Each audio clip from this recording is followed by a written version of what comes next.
GT Holidays, South India's #1 travel brand. Govi, a vernacular edutech brand, skilling everyone, everywhere. Sir ನಮಸ್ತೆ sir.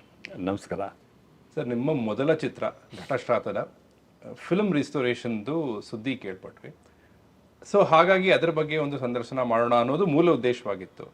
ತದನಂತರ ನಾನು ಆಲೋಚನೆ ಮಾಡಿದೆ, ನಿಮ್ಮ ಹತ್ರ ಮಾತಾಡೋಕ್ಕೆ ಅವಕಾಶ ಸಿಗೋದು ಕಷ್ಟವೇನೋ ಮತ್ತೆ ಅಂತ ಹೇಳಿ ಅದನ್ನೂ ಇಟ್ಟುಕೊಂಡು ಸಿನಿಮಾ ಹಾಗೂ ಸಿನಿಮಾ ವಿಮರ್ಶೆ ಈ ರೀತಿಯ ಸ್ವಲ್ಪ ಆಸ್ಪೆಕ್ಟ್ಸ್ನು ಕವರ್ ಮಾಡಿ ಆದಷ್ಟು ಕಲ್ತ್ಕೊಂಡು ಹೋಗೋಣ ಅನ್ನೋ ಉದ್ದೇಶದಿಂದ ಬಂದಿದ್ದೀನಿ. ಸರ್, ಮೊದಲ ಪ್ರಶ್ನೆ, ಕಲೆಯ ಉದ್ದೇಶವೇನಾಗಿರುತ್ತೆ, ಅದಕ್ಕೆ ಸಂಬಂಧಪಟ್ಟ ಹಾಗೇನೆ ಸಿನಿಮಾ ಅನ್ನೋದನ್ನ ನಾವು ಆರ್ಟ್ ಅಂತ ನೋಡ್ಬೇಕಾ, ಕಾಮರ್ಸ್ ಅಂತ ನೋಡ್ಬೇಕಾ, ಸೈನ್ಸ್ ಅಂತ ನೋಡ್ಬೇಕಾ? It's a combination of all the three. ಇಲ್ಲಿ ಕಾಮರ್ಸು ಇದೆ, ಇಲ್ಲಿ ಆರ್ಟು ಇದೆ, ಇಲ್ಲಿ ಸೈನ್ಸು ಇದೆ. ಸೈನ್ಸ್ ಅಂದರೆ ಇಲ್ಲಿ technology place A major role. ಹಾಗಾಗಿ ಸಿನಿಮಾವನ್ನು ಬೇರೆ ಬೇರೆ ಕಾರಣಗಳಿಗೆ ಉಪಯೋಗಿಸೋರು ಇದ್ದಾರೆ. ಕೆಲವರು ಅದನ್ನು ಪ್ಯೂರಾಗಿ ಒಂದು ಕಾಮರ್ಷಿಯಲ್ ಇದು ಅಂತ ನೋಡ್ತಾರೆ. ನನಗೆ ಅವ್ರ ಬಗ್ಗೆ ಅಸಮಾಧಾನ ಏನಿಲ್ಲ, ಅದು ಅವರ ಕಾಲು, ಬೇಕಿದ್ರೆ ಮಾಡಲಿ ಅಂತ. ಆದರೆ ನನಗೆ ಸಿನಿಮಾ ಅನ್ನೋದು ಬರೀ ಅಷ್ಟೇ ಟೂಲ್ ಅಲ್ಲ, ಬರೀ ಟೆಕ್ನಾಲಜಿಕಲ್ ಗಿಮಿಕ್ಕೂ ಅಲ್ಲ. ನನಗೇನಂತಂದರೆ ಅದು ನಮಗೇನೋ ತೀವ್ರವಾಗಿ ಕಾಡಿದ ಕೆಲವು ಅಂಶಗಳನ್ನು ಹಂಚಿಕೊಳ್ಳುವ ಒಂದು ವೇದಿಕೆ ಅಷ್ಟೆ. ಅದು ನಾಟ್ ದಟ್ ನನಗೆ ತುಂಬ ತಿಳ್ಕೊಂಡಿದ್ದೀನಿ ಅನ್ನೋ ಕಾರಣಕ್ಕಲ್ಲ, ಏನೋ ಯಾವುದೋ ಒಂದು ಪ್ರತಿಕ್ರಿಯೆ ಕೊಡಬೇಕು.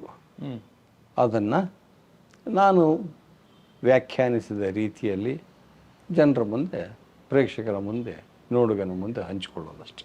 ಕಲೆಯ ಉದ್ದೇಶವೂ ಅದೇ ಆಗಿರತ್ತಾ? ಅಂದರೆ ಏನೋ ಒಂದು ಘಟಿಸ್ತು ಅಥವಾ ನನಗೇನೋ ಒಂದು ಅನುಭವ ಸಿಕ್ತು, ಅದಕ್ಕೆ ಒಂದು ಪ್ರತಿಕ್ರಿಯೆಯನ್ನು ನಾನು ಮಂಡಿಸ್ತಾ ಇದ್ದೀನಿ, ಅದನ್ನು ಜನರಿಗೆ ತೋರಿಸ್ತಾ ಇದ್ದೀನಿ ಅನ್ನೋದೇ ಉದ್ದೇಶವೂ ಆಗಿರುತ್ತಾ? ಕಲೆ ಏನು ಮಾಡುತ್ತೆ ಅಂತಂದರೆ, ನಾನೊಬ್ಬ ರಸಿಕ, ನನಗೆ ನನ್ನದೇ ಆದ ಕೆಲವು ಅಭಿಪ್ರಾಯಗಳಿದೆ. ನಡೆದು ಹೋದ ಘಟನೆಯ ಬಗ್ಗೆ, ಇವತ್ತಿನ ಆಗು ಹೋಗುಗಳ ಬಗ್ಗೆ, ಅಥವಾ ಒಟ್ಟು ಸಮಾಜದ ಸಂರಚನೆಯ ಬಗ್ಗೆ. ಆ ನಂಬಿಕೆಗಳನ್ನು ಒಮ್ಮೆ ಅಲ್ಲಾಡಿಸಿ ಇನ್ನೊಮ್ಮೆ ಪರಿಶೀಲಿಸಪ್ಪ ಇದನ್ನು ಅಂತ ಹೇಳುತ್ತೆ ಕಲೆ ಅಷ್ಟೆ. ಅಂದರೆ ಆವಾಗೇನು ಮಾಡುತ್ತೆ ಅಂತಂದರೆ, ನನಗೆ ಏನೋ ದೃಢವಾದ ನಂಬಿಕೆ ಇರುತ್ತಲ್ಲ, ಆ ನಂಬಿಕೆ ಕೆಲವೊಮ್ಮೆ ಜಡ ಆಗ್ಬೋದು. ಇದು ಒಮ್ಮೆ ಅಲಗಿಸ್ಬಿಟ್ಟು ಅದನ್ನು ರೀಕನ್ಸಿಡರ್ ಮಾಡು, ಅಥವಾ ಪುನಃ ಅದನ್ನು ಗಮನಿಸ್ಬೋದು. ಒಂದು ನಂಬಿಕೆನೇ ಇರಬಹುದು, ಆದರೆ ಅದನ್ನು ಈಗ ಸಂವಾದ ಅಂತ ನಾವು ಮಾತಾಡ್ತೀವಿ. ಸಂವಾದ ಅಂತಂದರೆ ನಿನಗೆ ಗೊತ್ತಿಲ್ಲ, ನಾನು ಹೇಳ್ತೀನಿ ನೀನೆಲ್ಲ, ಅದು ಸಂವಾದ ಆಗೋದಿಲ್ಲ. ಪ್ರೇಕ್ಷಕನಿಗೂ ಗೊತ್ತು, ನನಗೂ ಗೊತ್ತು, ನಮ್ಮಿಬ್ಬರ ನಡುವೆ ಕೆಲವು ಅಂಶಗಳಲ್ಲಿ ಭಿನ್ನಾಭಿಪ್ರಾಯ ಇರ್ಬೋದು, ಕೆಲವು ಅಂಶಗಳಲ್ಲಿ ಇದಿರ್ಬೋದು. ಆದ್ದರಿಂದ ಅದು ಇಬ್ಬರು ಸಮಾನ ಮನಸ್ಕರ ನಡುವೆ ನಡೆಯುತ್ತಿರುವ ಒಂದು ಮಾತುಕತೆಯೇ ಸಂವಾದ ಆಗುತ್ತೆ. ಇದರಲ್ಲಿ ವಾದವೂ ಇರಬಹುದು, ಸಂವಾದವೂ ಇರಬಹುದು, ವಿತಂಡವಾದವೂ ಇರಬಹುದು. ಕಲೆಯಲ್ಲಿ ಇದೆಲ್ಲವೂ ಇರುತ್ತೆ. ವಿತಂಡವಾದವೂ ಒಂದು ರೀತಿಯ ವಾದವೇ. ಯಾಕೆಂತಂದ್ರೆ ವಿತಂಡವಾದ ಮಾಡಿದಾಗ ಯಾರು ಹುಚ್ಚುಚ್ಚ ಮಾತಾಡ್ತಿರ್ತಾನೋ ಅವನು ನಿಮ್ಮನ್ನು ಯೋಚನೆ ಹೆಚ್ಚುತ್ತಾನೆ, ಹೀಗಿರ್ಬಹುದಾ ಅಂತ. ಹಾಗಾಗಿ ಇವನ್ನೆಲ್ಲವನ್ನೂ ನಾವು ಒಂದು ಸಂವಾದದ ಒಂದು ಭಾಗವಾಗಿ ಮಾಡ್ತೇವೆ. ಅಂದರೆ ಸಂವಾದ ಅಂತಂದರೆ ಒಂದು ಸಭೆಯಲ್ಲಿ ನಡೆಯುವ ಸಂವಾದದಲ್ಲಿ ನೀವು ಪ್ರಶ್ನೆ ಕೇಳಿದ್ರೆ ನಾನು ಉತ್ತರ ಹೇಳ್ತೀನಿ, ಆ ಉತ್ತರ ಕೇಳಿದಾಗ ನೀವು ಪ್ರತಿಕ್ರಿಯಿಸ್ಬೋದು. ಕಲೆಯಲ್ಲಿ ಹಾಗಾಗೋದಿಲ್ಲ. ನಾನು ಮಾತಾಡ್ತೀನಿ, ನಾನು ಸಿನಿಮಾ ತೋರಿಸ್ತೀನಿ, ನೀವು ಅದನ್ನು ಗ್ರಹಿಸ್ತೀರಾ. ಗ್ರಹಿಸಿದ ಮೇಲೆ ನಿಮ್ಮ ಒಳಗಡೆ ಅದೊಂದು ಸಂವಾದವನ್ನು ಹುಟ್ಟಾಕದ್ದು. ಆ ಒಳಗಡೆಯ ಸಂವಾದದಲ್ಲಿ ಪರ ವಿರೋಧ ಎರಡೂ ನೀವೇ ಆಗಿರ್ತೀರ. ಆಗೇನಾಗುತ್ತೆ ಅಂತಂದರೆ, ನನ್ನ ಗ್ರಹಿಕೆ ಏನಿದೆ ಇದು ತಪ್ಪು. ಈಗ ಉದಾಹರಣೆಗೆ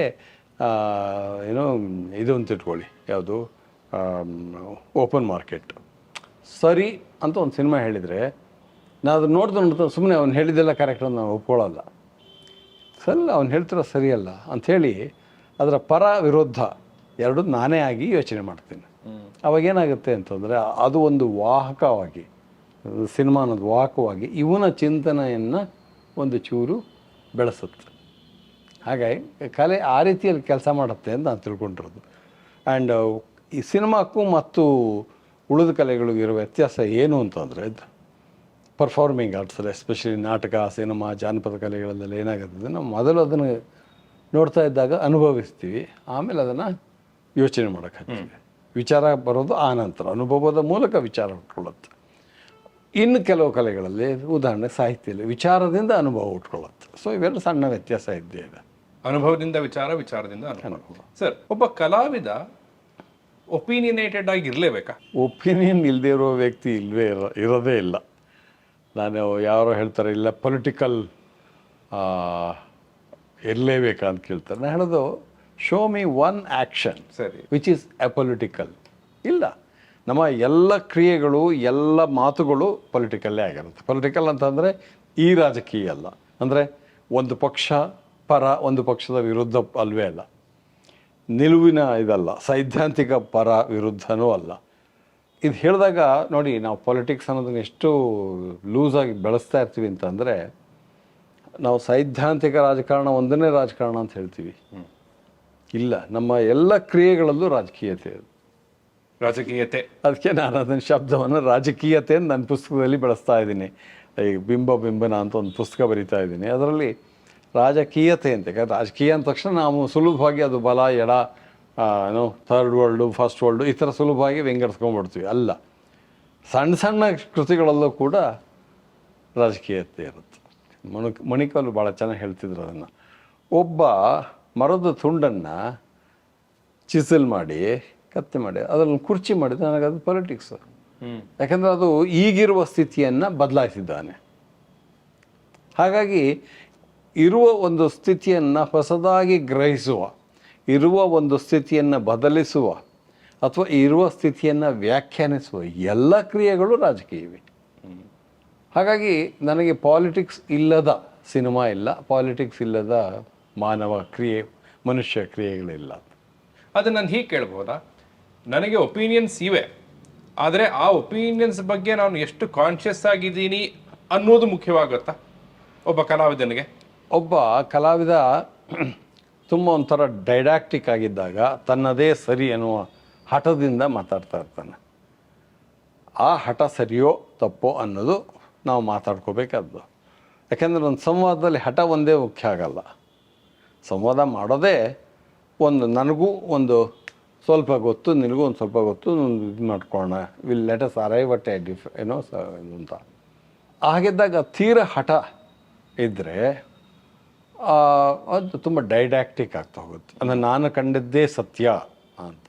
ನೀವು ಕಂಡಿದ್ದೇ ಸತ್ಯ ಇರಬಹುದು, ಅದರಿಂದ ಹೇಳುವ ಕ್ರಮದಲ್ಲಿ ಕಲೆಯಲ್ಲಿ ಮುಖ್ಯವಾಗಿ ಒಂದು ಸಿನಿಮಾದಲ್ಲಿ ಒಂದು ಇದರಲ್ಲಿ ಏನು ಮಾಡ್ತೀವಿ ಅಂದರೆ ಅದೊಂದು ಪಾತ್ರಗಳ ಮೂಲಕ ನಾವು ಹೇಳೋದ್ರಿಂದ ಅದಕ್ಕೊಂಥರದ ಈ ಶಟತ್ವ ಹೊರಟೋಗುತ್ತೆ, ಈ ರಿಜಿಡಿಟಿ ಹೊರಟೋಗುತ್ತೆ. ನನ್ನ ವ್ಯೂನೇ ಇದು, ಆದರೆ ನಾನು ಅದನ್ನು ಹೇಳ್ತಿಲ್ಲ, ನನ್ನ ಪಾತ್ರ ಹೇಳ್ತಿರೋದು. ಹಾಗಾಗಿರೋದು ಏನಾಗುತ್ತೆ ಅಂದರೆ ಗ್ರಾಹಕ ಒಬ್ಬ ಇರ್ತಾನೆ, ಗ್ರಹಿಕೆಗೆ ಗ್ರಾಹಕ ಅಂತ ಹೇಳೋ ಶಬ್ದ ತಪ್ಪು, ರಸಿಕ ಇರ್ತಾನೆ. ರಸಿಕ ಅದನ್ನು ಸ್ವೀಕರಿಸ್ತಾ ಇರ್ತಾನೆ. ಅವನಿಗೂ ಅದು ಇದನ್ನು ಈ ಗಿರೀಶ್ ಕಾಸರವಳ್ಳಿ ಹೇಳ್ತಾ ಇಲ್ಲ, ಈ ಪಾತ್ರ ಹೇಳ್ತದೆ ಅಂತ ತಿಳ್ಕೊತಾನೆ. ಹಾಗಾಗಿ ಒಂದು ನ್ಯೂಟ್ರಲ್ ಇದ್ರ ಮೂಲಕ ನನ್ನ ಅನುಭವಗಳನ್ನು, ನನ್ನ ಅನಿಸಿಕೆಗಳನ್ನು, ನನ್ನ ಪರ್ಸ್ಪೆಕ್ಟಿವನ್ನು, ಪರಿಪ್ರೇಕ್ಷ್ಯವನ್ನು ನಾನು ಪಾತ್ರಗಳಿಗೆ ಎತ್ತಿರ್ತಾರೆ. ಪಾತ್ರಗಳ ಮೂಲಕ ಅದು ನೋಡೋನಿಗೆ ತಲುಪುತ್ತೆ. ಹಾಗಾಗಿ ಇಲ್ಲಿ ಮಾತಿನ ನಡುವೆ ಬರುವ ಒಂದು ನಾನು ನೀವು ಮಾತಾಡ್ತಾ ಇರ್ತೀವಿ ಅಂತ ತಿಳ್ಕೊಳ್ಳಿ, ನೀವು ಏನೇ ಹೇಳ್ತಿರುವಾಗಲೂ ಒಂದು ಪ್ರತಿರೋಧ ನನ್ನೊಳಗಿರುತ್ತೆ. ಆ ಪ್ರತಿರೋಧ ಇಲ್ಲಿ ಇರಲ್ಲ. ಯಾಕಂದರೆ ನಾನು ಹೇಳ್ತಿರಲ್ಲ, ಅದು ಪಾತ್ರ ಹೇಳ್ತಿರುತ್ತೆ. ಆ ಪಾತ್ರ ಹೇಳ್ತಿರೋದು ಏನಾಗ್ತದೆ ಅಂತಂದರೆ ಈ ನೋಡುಗ ಅಥವಾ ರಸಿಕ ಅದನ್ನು ಪರ ಮತ್ತು ವಿರೋಧದ ನೆಲೆಯಲ್ಲಿ ಅವನು ಗ್ರಹಿಸ್ಕೊಂಡು ಅವನ ಚಿಂತನೆಯ ಮೂಲಕ ಅವನು ಬೆಳೀತಾ ಇರ್ತಾನೆ. ಸೊ ಒಂದು ವರ್ಕ್ ಆಫ್ ಆರ್ಟ್ ಈ ಥರ ಕೆಲಸ ಮಾಡ್ತಾ ಇರುತ್ತೆ. ಹಾಗಾಗಿ ನೀವು ಕೇಳಿದ್ರಲ್ಲ, ಒಂದು ಫರ್ಮದ ವ್ಯೂಸ್ ಬೇಕು ಅಂಥೇಳಿ, ಅದು ವ್ಯೂಸ್ ಬೇಕು ಇಲ್ಲಿ ಆ ಪಾತ್ರದ ಸೃಷ್ಟಿಯಲ್ಲಿ. ಆದರೆ ಆ ಪಾತ್ರಕ್ಕೂ ಅದ ಒಂದು ಪಾತ್ರ ನನ್ನ ಕೈಗೊಂಬೇನಲ್ಲ, ನನ್ನ ಸೃಷ್ಟಿ ಹೌದು, ಅದರ ನನ್ನ ಕೈಗೊಂಬೆ ಇಲ್ಲ. ಅದೇ ಆ ಪಾತ್ರಕ್ಕೂ ಅದರದ್ದೇ ಆದ ಒಂದು ಸ್ವಾಯತ್ತತೆ ಇರುತ್ತೆ. ಬಟ್ ಅದನ್ನು ಕೊಟ್ಟವರು ನೀವೇ ಅಲ್ವಾ? ನಾನು ಕೊಟ್ಟವ್ರು ನೀನೇ. ಬಟ್ ಏನಾಗುತ್ತೆ ಅಂದರೆ ನಾನು ಸೃಷ್ಟಿ ಮಾಡ್ತೀನಿ ಅಂತ ಇಟ್ಕೊಳ್ಳಿ. ನಾನು ಒಂದು ತವರನನ್ನು ಸೃಷ್ಟಿ ಮಾಡ್ತೇನೆ, ನಾನೊಂದು ಹಸಿನನ್ನು ಸೃಷ್ಟಿ ಮಾಡ್ತೇನೆ, ನಾನೊಂದು ಗುಲಾಬಿನ ಸೃಷ್ಟಿ ಮಾಡ್ತೇನೆ. ಅದು ಸೃಷ್ಟಿ ಮಾಡ್ತಾ ಇದ್ದಾಗೆ ಅದಕ್ಕೊಂದು ವ್ಯಕ್ತಿತ್ವ ಬರುತ್ತೆ.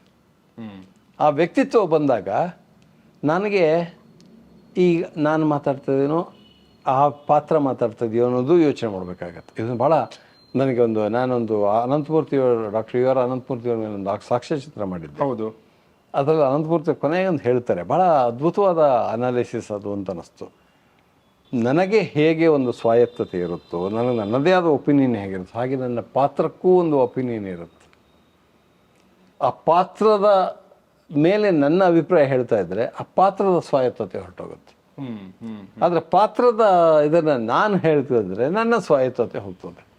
ನಿಜವಾದ ಸೃಷ್ಟಿಕ್ರಿಯೆ ಎಲ್ಲಿ ಅಂತಂದರೆ ಎರಡೂ ಸ್ವಾಯತ್ತತೆಗಳನ್ನು ಬ್ಯಾಲೆನ್ಸ್ ಮಾಡ್ಕೊಂಡು ಹೋಗೋದಿದೆಯಲ್ಲ, ಅದು ನಿಜವಾದ ಕ್ರಿಯೇಟಿವಿಟಿ ಅಂತ ಹೇಳ್ತಾರೆ.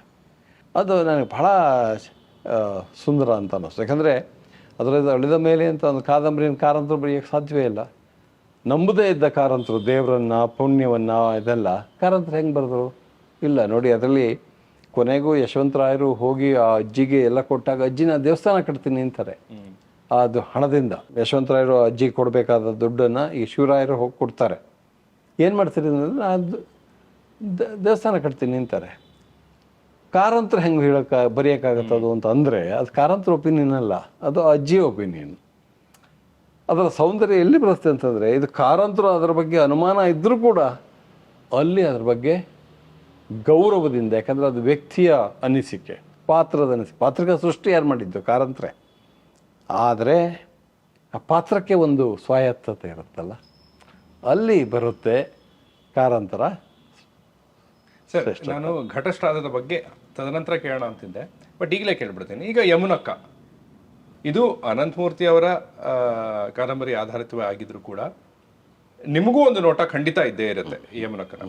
ಈಗ ಆಕೆ ತನ್ನ ಒಳಗೆ ಒಂದು ಗಿಲ್ಟನ್ನು ಅನುಭವಿಸ್ತಾ ಇದ್ದಾಳೆ. ಅವಳಿರೋ ಅಗ್ರಹಾರದಲ್ಲಿ ಇನ್ನೂ ಹೆಚ್ಚು ಅವಳಿಗೆ ಭಯವೂ ಇರಬಹುದೇನೋ. ಅದರ ಈಗ ಯಮುನಕ್ಕನ ನೋಟ ಆ್ಯಂಡ್ ಅವಳ ಜಗತ್ತು, ಗಿರೀಶ್ ಕಾಸರವಳ್ಳಿಯವರ ಜಗತ್ತು, ಅದನ್ನ ದಯವಿಟ್ಟು ನೀವು ನನಗೆ ಎಕ್ಸ್ಪ್ಲೇನ್ ಮಾಡಿ. ಬಿಕಾಸ್ ಸೃಷ್ಟಿ ಮಾಡಿದ್ದು ನೀವೇ, ಬಟ್ ಆ ಪಾತ್ರದ ಸಂಭಾಷಣೆಯನ್ನು ಬರೆಯುವಾಗಲೂ ಪ್ರಾಯಶಃ ಆ ಒಂದು ಕ್ರಿಯೆಯಲ್ಲಿ ಯಮುನಕ್ಕ ಹೇಗೆ ಮಾತಾಡ್ತಾಳೆ ಅಂತ ನೀವು ಯೋಚನೆ ಮಾಡ್ಬೇಕಾಗಿ ಬರುತ್ತೆ ಅಲ್ವಾ? ಅದು ಹೇಗೆ ನಡೆಯುತ್ತೆ ಸರ್? ಅದು ಈಗ ಒಂದು ಪಾತ್ರ ಸೃಷ್ಟಿ ಮಾಡ್ತೇನೆ ಅಂತ ಇಟ್ಕೊಳ್ಳಿ. ಯಮುನಕ್ಕನಿಗೆ ಗಿಲ್ಟ್ ಇಲ್ಲ, ಗಿಲ್ಟ್ ಅಂತ ಹೇಳಿದರೆ ಗಿಲ್ಟ್ ಇಲ್ಲ. ಆದರೆ ತಾನು ಸಮಾಜ ತನ್ನನ್ನು ಇದು ಮಾಡಬಹುದು ಅನ್ನೋದು ಹೆದರಿಕೆ ಇರುತ್ತೆ. ಅದು ಗಿಲ್ಟ್ ಅಲ್ಲ, ಹೆದರಿಕೆ. ಗಿಲ್ಟು ಟು ಸಮ್ ಎಕ್ಸ್ಟೆಂಟ್ ಇರುತ್ತೆ. ಯಾಕಂತಂದರೆ ಸಂಪ್ರದಾಯಬದ್ಧ ಸಮಾಜದಲ್ಲಿ ವಿಧವೆ ಒಂದು ಪರಪುರುಷರ ಜೊತೆಗೆ ಒಂದು ಸಂಬಂಧ ಇಟ್ಕೊಳ್ಳೋದು ತಪ್ಪು ಅನ್ನೋ ಒಂದು ನಂಬಿಕೆಯನ್ನು ಹೇಳಿಸಿದ್ದಾರೆ. ಅದನ್ನು ಪ್ರಾಯಶಃ ಯಮುನಕ್ಕನೂ ನಂಬಿರ್ತಾರೆ. ನನ್ನ ನಾಯಿನೆರಳನ್ನ ಇವಳು ನಂಬಲ್ಲ, ವೆಂಕಟಲಕ್ಷ್ಮಿ ಅದು ನಂಬಿರೋಲ್ಲ, ಬಟ್ ಯಮುನಕ್ಕ ನಂಬಿರ್ತಾಳೆ. ಅಷ್ಟರ ಮಟ್ಟಿಗೆ ಅದು ಗಿಲ್ಟು. ಅದನ್ನು ನಾನು ಅದನ್ನು ಗಿಲ್ಟ್ ಅಂತ ಹೇಳೋಕ್ಕೂ ರೆಡಿ ಇರೋಲ್ಲ. ಯಾಕಂದ್ರೆ ಅದು ತಪ್ಪು, ಅದು ಗಿಲ್ಟ್ ಆಗಬೇಕಾಗಿಲ್ಲ. ಅದು ಮನುಷ್ಯ ಸಹಜವಾದಂತಹ ನನ್ನ ಕಾಮ, ಆಹಾರ ಎಷ್ಟೋ ಅದೇ ಥರದ್ದು ಅದು ಒಂದು ಕಾಮ ಅನ್ನೋದು ಕೂಡ ಒಂದು ದೇಹದ ಒಂದು ಅಗತ್ಯ ಅಂತ ಮಾತಾಡ್ತೀನಿ. ಹಾಗಾಗಿ ನನಗದು ಏನು ಗಿಲ್ಟ್ ಅಂತ ಕಾಣೋದಿಲ್ಲ. Sir, sorry to interrupt you sir, that is exactly my point. ನಾನು ನೋಡೋ ಗಿರೀಶ್ ಕಾಸರವಳ್ಳಿಯವರ ತಲೆಯಲ್ಲಿ ಅದು ಗಿಲ್ಟ್ ಅಲ್ಲ, ಅವ್ರಿಗದು ಗಟ್ಟಿಯಾದ ನಿಲುವಿದೆ. ಆದರೆ ಯಮುನಕ್ಕನಿಗೆ ಅವಳಿಗೆ ಆ ರೀತಿಯ ಒಂದು ಇವಾಲ್ವ್ಡ್ ಮೈಂಡ್ ಸೆಟ್ ಅಲ್ಲಿ ಇದ್ದಾಳ ಅಥವಾ ಕಂಡೀಷನ್ ಮೈಂಡ್ ಸೆಟ್ ಅಲ್ಲಿ ಇದ್ದಾಳ ಅಂತ ಕೇಳಿದ್ರೆ, ನನಗೆ ಒಬ್ಬ ರಸಿಕನಾಗಿ ಆ ಚಿತ್ರವನ್ನು ನೋಡುವಾಗ ಅವಳ ವಾತಾವರಣವನ್ನು ನೋಡಿದ್ರೆ ಅವಳು ಕಂಡೀಷನ್ಡ್ ಆಗಿ ಇದ್ದಿರ್ತಾಳೆ. ಸೊ ನೀವೇ ಹೇಳಿದ ಹಾಗೆ ಪ್ರಾಯಶಃ ಅವಳಲ್ಲಿ ಗಿಲ್ಟ್ ಇರಬಹುದೇನೋ. ಸೊ ಈ ಒಂದು ತಿಕ್ಕಾಟವನ್ನು ಹೇಗೆ ಅದು ಪಾತ್ರ ಚಿತ್ರಣದಲ್ಲಿ ಹೇಗೆ ಬರುತ್ತೆ ಅನ್ನೋದಿದೆ ನೋಡಿ. ಯಮುನಕ್ಕನಿಗೆ ತನ್ನ ಇದರಿಂದ ಊರವ್ರಿಗೆ ಗೊತ್ತಾಗೋಕ್ಕಿಂತ ಮುಂಚೆ ಗರ್ಭವನ್ನು ತೆಗಿಬೇಕು ಅಂತ ಇರುತ್ತೆ. ಅದು ಯಾಕೆ ಅನ್ಸುತ್ತೆ? ಅವಳಿಗೆ ನಂಬಿಕೆ ಇದ್ದಿದ್ರೆ ನಾನು ಇಟ್ಕೋತೀನಿ ಮಗುನ ಅಂತ ಹೇಳ್ತಿದ್ಲು. ಇಲ್ಲ, ತೆಗಿಬೇಕು ಅಂತ ಹೇಳೋದು. ಅಂದರೆ ಅಲ್ಲಿವರೆಗೆ ಅವಳು ಆ ಸಮುದಾಯ ಅವಳ ಮೇಲೆ ಹೇರಿದ ನಂಬಿಕೆಯನ್ನು ಅವಳು ಒಪ್ಕೊಂಡಿದ್ದಾಳೆ. ಅದನ್ನು ನನಗೆ ಅದು ಸರಿ ಅಂತ ಅನ್ನಿಸ್ತಾ ಇಲ್ಲ. ಸೊ ಹಾಗಾಗಿ ನಾನು ಅವಳಿಗೆ ಅನ್ಯಾಯ ಆಗ್ತಿದೆ ಅಂತ ಹೇಳ್ತೀನಿ ಹೊರತು ಅವಳು ಏನೋ ಗರ್ಭಪಾತ ಮಾಡಿಸ್ಕೊಳ್ಳೋಕೆ ಹೊರಟಿದ್ದು ಸರಿ ಅಂತ ಹೇಳಲ್ಲ. ಗರ್ಭಪಾತ ಮಾಡಿಸ್ಕೊಳ್ಳೋದಕ್ಕೆ ಯಾಕೆ ಹೋದ್ಲು ಅನ್ನೋದನ್ನು ಸಾಮಾಜಿಕ ನೆಲೆಯಲ್ಲಿ ಅದನ್ನು ಅರ್ಥ ಮಾಡ್ಕೋತೀನಿ ಹೊರತು ಅದನ್ನೊಂದು ಮಾರಲ್ ವ್ಯಾಲ್ಯೂ ಆಗಿ ನಾನು ನೋಡಲ್ಲ. ಮಾರಲ್ ವ್ಯಾಲ್ಯೂ ನೋಡಿದ್ದಿದ್ರೆ ಅವಾಗ ನನ್ನ ನಿಲುವು ತಪ್ಪಾಗ್ತಾಯಿತ್ತು. ಅದು ಸರಿಯಲ್ಲ ಅಂತ ಹೇಳ್ತೇನೆ. ಆದರೆ ಅದು ಅನಿವಾರ್ಯ ಆಗಿದೆ, ಯಾಕಂತಂದ್ರೆ ಈ ಸಾಮಾಜಿಕ ಪರಿಸ್ಥಿತಿಯಿಂದಾಗಿ ಅಂತ. ಇದು ಎಲ್ಲಿ ಬರುತ್ತೆ ಅಂತಂದ್ರೆ, ನೀವು ಕೊನೆಗೆ ಗರ್ಭಪಾತದ ಇದರಲ್ಲಿ ಈ ನಿರ್ದೇಶಕ ಏನನ್ನು ಹೇಳ್ತಿದ್ದಾನೆ ಅಂತಂದ್ರೆ, ಒಂದು ಕಡೆ ಗರ್ಭಪಾತ ಇದೆ, ಹೊರಗಡೆ ಒಂದು ಕಡೆ ಎಲ್ಲರ ಕುಣಿತದ ಸಂಭ್ರಮ ಇದೆ. ಅದಕ್ಕೊಂದು ಬೇರೆ ಕಾರಣನೂ ಕೊಡ್ತೀನಿ ಬೇರೆ. ಆದರೆ ಇಲ್ಲಿ ಏನಾಗಿದೆ ಅಂತಂದರೆ, ಅದನ್ನು ಹೇಳುವ ಕ್ರಮದಲ್ಲಿ ನನ್ನ ಒತ್ತು ಎಲ್ಲಿ ಬೀಳುತ್ತೆ, ಇಲ್ಲ ಅವಳಿಗೆ ಪಾಪ ಅವಳು ಮಾಡ್ಕೋಬಾರ್ದಿತ್ತಿದ್ದನ ಅಂಥೇಳಿ, ಅಯ್ಯೋ ಅವಳು ಮಾಡಿದ್ದು ತಪ್ಪು ಅಂತ ಅಂದ್ಬಿಟ್ಟಿದ್ರೆ ಅವಾಗ ಅದು ನನ್ನ ನಿಲುವಾಗ್ತಾಯಿತ್ತು. ಅದು ನಮ್ಮ ಅನೇಕ ಸಿನಿಮಾಗಳಲ್ಲಿ ಆಗುತ್ತೆ.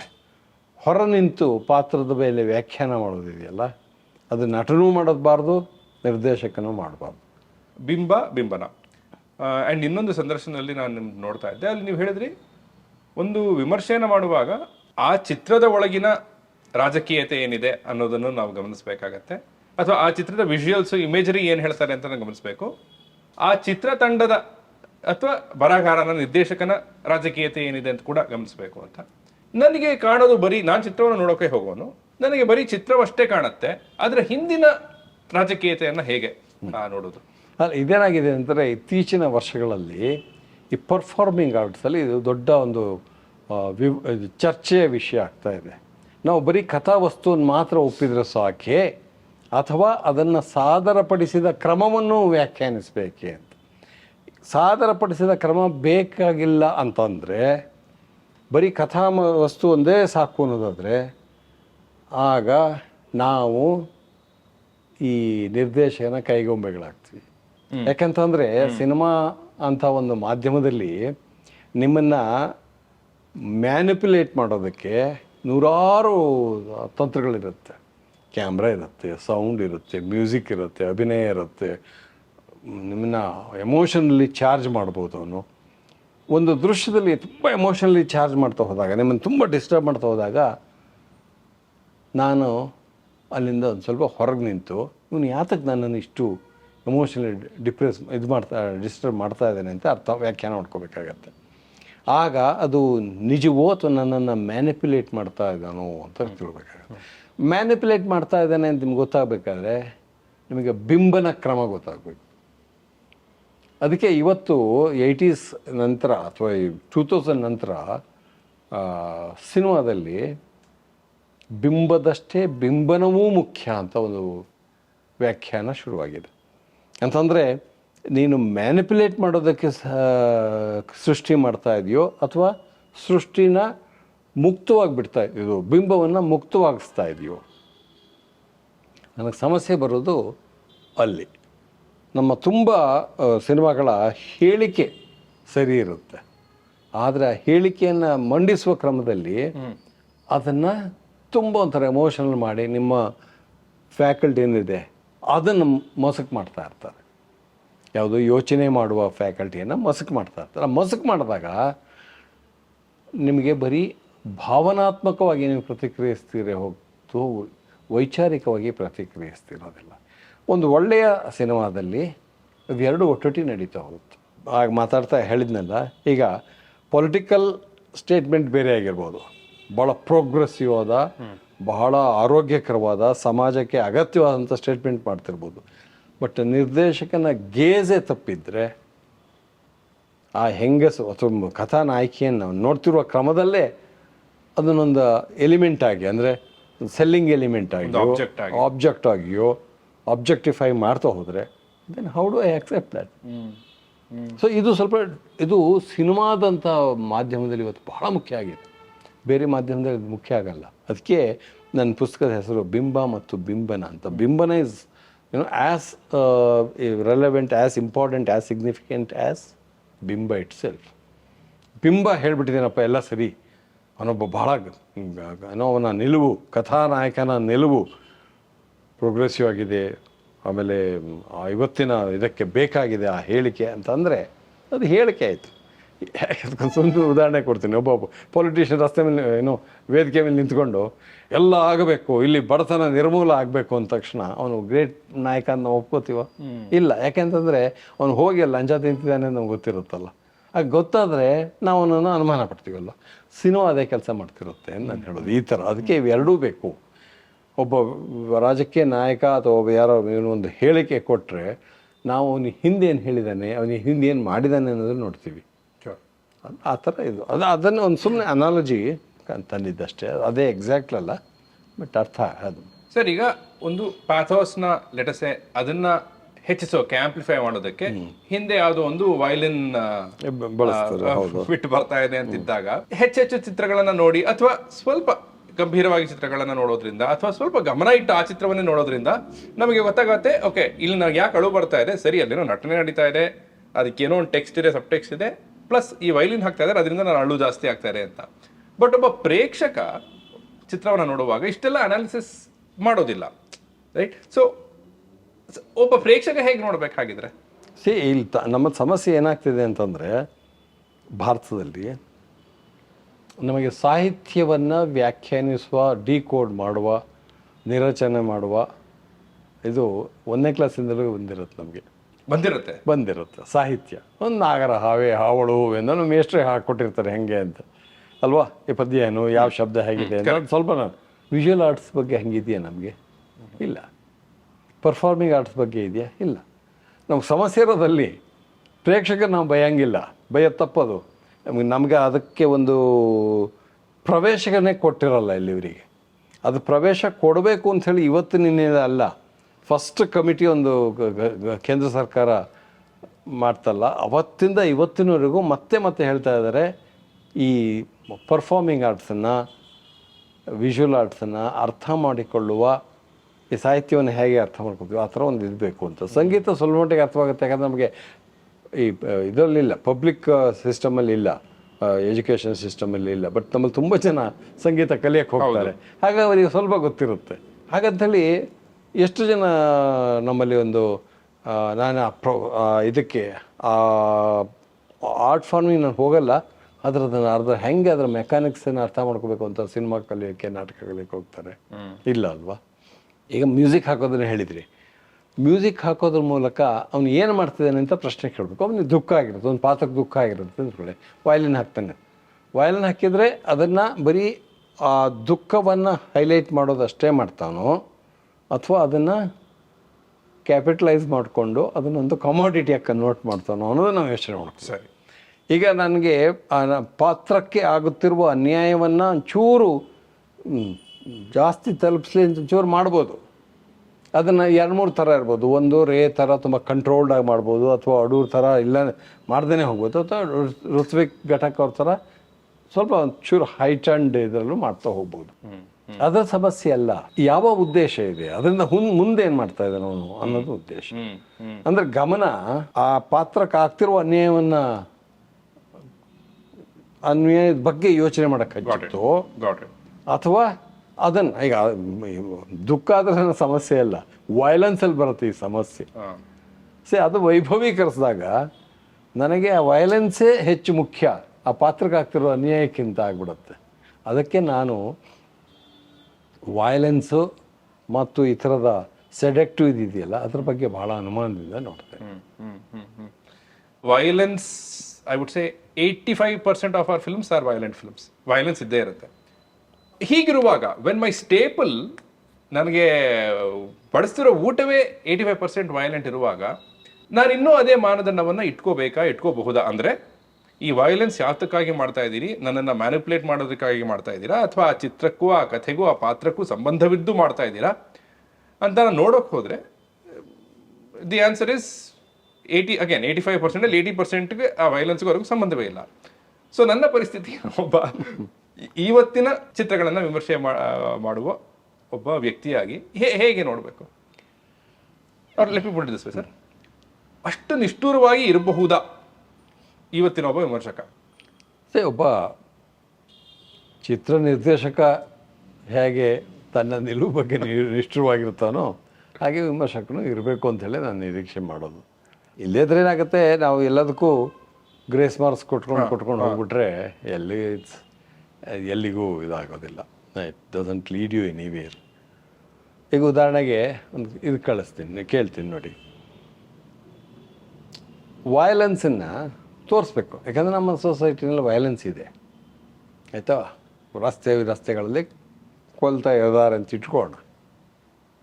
ಅದನ್ನು ತೋರಿಸೋದ್ರಿಂದ ವೈಲೆನ್ಸ್ ಅನಿವಾರ್ಯ ಅಂತ ಹೇಳ್ತಾ ಇದ್ದೀವೋ, ಅಥವಾ ವೈಲೆನ್ಸ್ ತಪ್ಪು ಅಂತ ಹೇಳ್ತಾ ಇದ್ದೀವೋ, ಅಥವಾ ವೈಲೆನ್ಸ್ ರುಚಿಕರ ಮಾಡ್ತಾ ಇದ್ದೀವೋ, ಅದನ್ನು ನಾನು ಕೇಳಬೇಕು. ನನ್ನ ಹೆದರಿಕೆ ಮತ್ತು ನನ್ನ ಅಸಹನೆ ಏನು ಅಂತಂದರೆ, ಅವರು ವೈಲೆನ್ಸನ್ನು ಹೆಚ್ಚು ರುಚಿಕರ ಮಾಡ್ತಿರ್ತಾರೆ ಅಂತ, ಹೆಚ್ಚು ಏನಂತಾರೆ ಎಂಜಾಯಬಲ್ ಮಾಡ್ತಿರ್ತಾರೆ. ನಾನೊಂದು 2-3 ಎಕ್ಸಾಂಪಲ್ ಕೊಡ್ಬೋದು ಬೇಕಾದರೆ. ಎಕ್ಸಾಂಪಲ್ಸು ವಯಲೆನ್ಸನ್ನು ಹೇಗೆ ಅವಾಯ್ಡ್ ಮಾಡ್ತಾರೆ ಅಂಥೇಳಿ. ಹೇಗೆ ಅವಾಯ್ಡ್ ಮಾಡ್ತಾರೆ ಅಂತ ಹೇಳಿ. ನಾನು ಅದು ಬಹಳ ಎಫೆಕ್ಟಿವ್ ಆಗಿ, ಅದಕ್ಕೆ ಗ್ರೇಟ್ ಮಾಸ್ಟರ್ಸ್ ಒಂದು 2 ಎಕ್ಸಾಂಪಲ್ ಕೊಡ್ತೀನಿ. ಕುರೋಸಾವನ ಒಂದು ಸಿನಿಮಾದಲ್ಲಿ ಇಬ್ಬರು ಕತ್ತಿ ಇಟ್ಕೊಂಡು ನಿಲ್ತಾರೆ ಹೀಗೆ ಅಂತ ಕೂತ್ಕೊಂಡು, ಗೊತ್ತಲ್ಲ ನಿಮ್ಮ ಸಮುರಾಯ ಸಿನಿಮಾಗಳಲ್ಲಿ. ಹಾಗೇ ನಿಲ್ತಾರೆ, ನಿಂತು ಹೊಡೆದ ಬಿಡ್ತಾ ಏನೂ ಇಲ್ಲ, ಹಿಂಗೆ ಸುಮ್ಮನೆ ಇರ್ತಾರೆ. ಸುಮಾರು ಹೊತ್ತಾದ್ಮೇಲೆ ಒಂದು ಸಲ ಒಂದು 20 ಸೆಕೆಂಡ್ 25 ಸೆಕೆಂಡ್ಸ್ ಸೈಲೆಂಟಾಗಿರುತ್ತೆ. ಆಮೇಲೆ ಒಂದು ಸಲ ಅಂತಾರೆ, ಆ್ಯಂಡ್ ದಟ್ಸ್ ದ ಎಂಡ್. ಒಬ್ಬ ಸತ್ತು ಬಿಡ್ತಾನೆ. ಅದನ್ನು ನೀವು ನಾನು ಹಿಂಗೆ ವಾಕ್ಯದಲ್ಲಿ ಹೇಳಿದರೆ ನಿಮಗೆ ಅದೇನು ಎಫೆಕ್ಟಿವ್ ಅನಿಸೋದೇ ಇಲ್ಲ. ಆದರೆ ಸಿನಿಮಾ ನೋಡಿದಾಗ ಯಾರು ಸಾಯಬೇಕಿತ್ತೋ ಅವ್ನು ಸತ್ತ ಅಂತ ಅನ್ಸುತ್ತೆ. ನಿಮಗೆ ಅದಂತಾನೆ ಹೇಳಬೇಕಾಗಿದ್ದು, ಅವನು ಕೆಟ್ಟವನು ಅದನ್ನು ಸಾಯಬೇಕು ಅಂತ.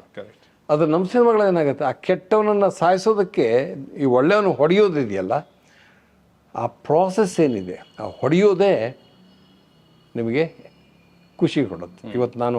ಇವತ್ತಿನ ಸಮಕಾಲೀನ ಸಿನಿಮಾಗಳಲ್ಲಿ, ಅನೇಕ ಸಿನಿಮಾಗಳಲ್ಲಿ ನಾನು ಯಾವಾಗಲೂ ಹೇಳ್ತೀನಿ, ಅವ್ರು ಎಷ್ಟು ಕ್ರಿಯೇಟಿವ್ ಆಗಿದ್ದಾರೆ ಅಂತಂದರೆ ಆ ಕ್ರಿಯೇಟಿವಿಟಿನೆಲ್ಲ ವೈಲೆನ್ಸ್ ಸೋರ್ಸಲ್ಲಿರುತ್ತೆ ಅಂತ. ಇವತ್ತು ನೋಡುವ ಮುಂಚೆ ಅಟ್ಲೀಸ್ಟ್ ಹೊಡೆಯೋ ಬಡಿಯೋದ್ರಲ್ಲೇ ವೈಲೆನ್ಸ್ ಇರ್ತಿತ್ತು. ಇಲ್ಲ, ಇವತ್ತು ತರಹದ ವೈಲೆನ್ಸ್ ಇರುತ್ತೆ. ಅಂಡ್ ಪ್ರತಿ ಸಿನಿಮಾದಲ್ಲೂ ಹೊಸ ಥರದ, ಒಂದರಲ್ಲಿ ಎಣ್ಣೆಯಲ್ಲಿ ತಲೆಕೆಳಕಾಗಿ ಹೋಗ್ತಾರೆ, ಇನ್ನೊಂದರಲ್ಲಿ ಬರೀ ಕೈ ಬೆರಳನ್ನು ಕಿತ್ತು ಎಳಿತಾರೆ. ಇದು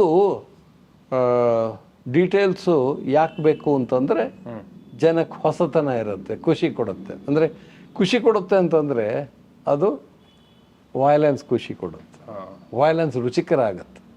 ವೈಲೆನ್ಸನ್ನು ರುಚಿಕರ ಮಾಡೋದ್ರಿಂದ ನಾವು ಸಹನೀಯ ಮಾಡ್ತೀವಿ.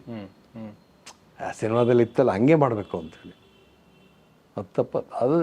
ಅದನ್ನು ನಾನು ಆಕ್ಷೇಪಿಸ್ತೇನೆ. ಸರ್, ಆನ್ ದಟ್ ಪಾಯಿಂಟ್, ಇದೊಂದು ಕ್ಲೀಶೆ ಕ್ವೆಶ್ಚನ್ನೇ, ಎಲ್ಲರೂ ಕೇಳೋ ಪ್ರಶ್ನೆನೇ. But I think we are not that context. ಏನಂದರೆ ಸಮಾಜದಲ್ಲಿ ಏನು ನಡೀತಿದೆಯೋ ಅದರಿಂದ ಚಿತ್ರಗಳು, ಅಥವಾ ಚಿತ್ರಗಳ ಇಂಪ್ಯಾಕ್ಟ್ ಕೂಡ ಸಮಾಜದ ಮೇಲಿದೆಯೋ? ನನ್ನ ಪ್ರಕಾರ ಚಿತ್ರಗಳ ಇಂಪ್ಯಾಕ್ಟ್ ಖಂಡಿತ ಸಮಾಜದ ಮೇಲಿದೆ, ಆದರೆ ಎಷ್ಟರ ಮಟ್ಟಿಗೆ ಅನ್ನೋದು, ಅದನ್ನು ಹೇಗೆ ನೋಡೋದು? ಅದು ಕೊನೆಗೂ ಈ ನಿರ್ದೇಶಕ, ಸಾಹಿತಿ, ರಂಗ ನಿರ್ದೇಶಕ ಅವ್ರ ಮೇಲೆ ಡಿಪೆಂಡ್ ಆಗುತ್ತೆ. ಯಾಕಂದರೆ ನಾವೆಲ್ಲರೂ ಅದಕ್ಕೆ ಪ್ರತಿಕ್ರಿಯಿಸಲೇಬೇಕು ಆಗ್ತಾ ಇರೋದಕ್ಕೆ. ಆದರೆ ಪ್ರತಿಕ್ರಿಯಿಸುವ ಕಾರಣದಿಂದ ಅದನ್ನು ಮತ್ತಷ್ಟು ವೈಭವೀಕರಿಸ್ತೀವ? ವೈಭವೀಕರಿಸೋದಲ್ಲ. ಈಗ ಹೇಳ್ಬೇಕು ನೀವು ವೈಲೆನ್ಸ್ ಇದೆ ಅಂಥೇಳಿ, ಅಥವಾ ಇಲ್ಲಿ ಕರಪ್ಷನ್ ಇದೆ ಅಂತ ಹೇಳೋದು. ಆದರೆ ಕರಪ್ಷನ್ ಇರೋದನ್ನು ಕರಪ್ಷನನ್ನು ಖುಷಿ ಮಾಡಿಬಿಟ್ರೆ ಅದು ಸಮಾಜದ ಮೇಲೆ ಇಂಪ್ಯಾಕ್ಟ್ ಆಗುತ್ತೆ. ಮಾರಲ್ ಕರಪ್ಷನ್ಸ್ ಅದು ನಾವು ಇದು ಮಾಡ್ತಾ ಹೋದರೆ ಇದೇನಂದ್ರೆ it's a 2-way process. Correct. ಪೂರ್ಣ ಸಿನಿಮಾದಿಂದಲೇ ಸಮಾಜ ಕೆಟ್ಟೋಯ್ತು ಅನ್ನೋದಂತೂ ನಾನು ಒಪ್ಪೋದೇ ಇಲ್ಲ. ಯಾಕಂದರೆ ಅದು ಅಲ್ಲಿರುತ್ತೆ, ಸಾಮಗ್ರಿಯಲ್ಲಿರುತ್ತೆ, ಅದನ್ನ ತಗೊಂಡು ಇವ್ರು ಗ್ಲೋರಿಫೈ ಮಾಡ್ತಾರೆ. ಆ ಗ್ಲೋರಿಫೈ ಮಾಡೋದ್ರಿಂದ ಮತ್ತಷ್ಟು ಅದು ರುಚಿಕರ ಕಾಣುತ್ತೆ, ಆನಂದ, ಮತ್ತಷ್ಟು ಖುಷಿ ಕೊಡುತ್ತೆ, ಆನಂದ ಕೊಡುತ್ತೆ. ಸಮಸ್ಯೆ ಇರೋದು ಅಲ್ಲಿ ನೋಡಿ. ಅದಕ್ಕೆ ಬಂತು ನೀವು ಮತ್ತೆ ಪುನಃ ಬಿಂಬನಕ್ಕೆ ಬಂದ್ರಿ. ಬಿಂಬದ ಸಮಸ್ಯೆ ಅಲ್ಲ, ಅದು ಬಿಂಬನದ ಸಮಸ್ಯೆ. ಕರೆಕ್ಟ್. ಸರ್, ಒಂದು ಫಿಸಿಕಲ್ ವೈಲೆನ್ಸ್, ಅದನ್ನೇ ನಾವು ಪದೇ ಪದೇ ನೋಡ್ತಾ ಹೋಗಿದ್ದೀವಿ. ಬಟ್ ನನಗನ್ಸೋದು ಎಮೋಷನಲ್ ವೈಲೆನ್ಸ್ ಕೂಡ ಇದೆ, ಅದ್ರ ಬಗ್ಗೆ ಸೆನ್ಸಿಟಿವಿಟಿನೇ ಇಲ್ಲ ಅಂತ. I will go back to Ghatashraddha. ಶಾಲಾ ಮೇಷ್ಟ್ರು ಏನಿರ್ತಾರೋ ಅವರ ವರ್ತನೆ, ಎಸ್ಪೆಷಲಿ ಗರ್ಭವನ್ನ ತೆಗೆಯೋ ಆ ದೃಶ್ಯದಲ್ಲಿ, ಯಮುನಕನಿಗೆ ಆಲ್ರೆಡಿ ಎಲ್ಲಾ ರೀತಿಯ ಒತ್ತಡವೂ ಇದೆ. ವೈ ಇಸ್ ಹಿ ಸೋ ಇನ್ಕನ್ಸಿಡರೇಟ್ ಹೆಚ್ಚಾಗಿ ಈಗ ಅವನ ಕುತ್ತಿಗೆಗೂ ಬರುತ್ತದು. ಸೊ ಅವಾಗ ಏನಾಗುತ್ತೆ ಅಂತಂದರೆ ಅವರು ತಮ್ಮ ಸ್ಕಿನ್ನನ್ನು, ತಮ್ಮ ಇದನ್ನು ಉಳಿಸ್ಕೊಳ್ಳೋದು ಹೇಗೆ ಅಂತ ನೋಡ್ತಾರೆ ಹೊರತು, ಅಲ್ಲಿ ಆ ಸ್ಕೂಲ್ ಮೇಸ್ಟ್ರು ಸ್ವಲ್ಪ ಸ್ವಾರ್ಥಿ ಆಗ್ತಾನೆ. ಅವನು ನಿಂತು ಮಾಡ್ತೀನಿ ಅಂತಂದರೆ ಅವ್ನು ಭಾಳ ದೊಡ್ಡ ಉದಾರಿ ಆಗ್ತಾ ಇದ್ದ. ಅಂದರೆ ಹಾಗೆ ತೋರಿಸೋದಿರಲಿಲ್ಲ.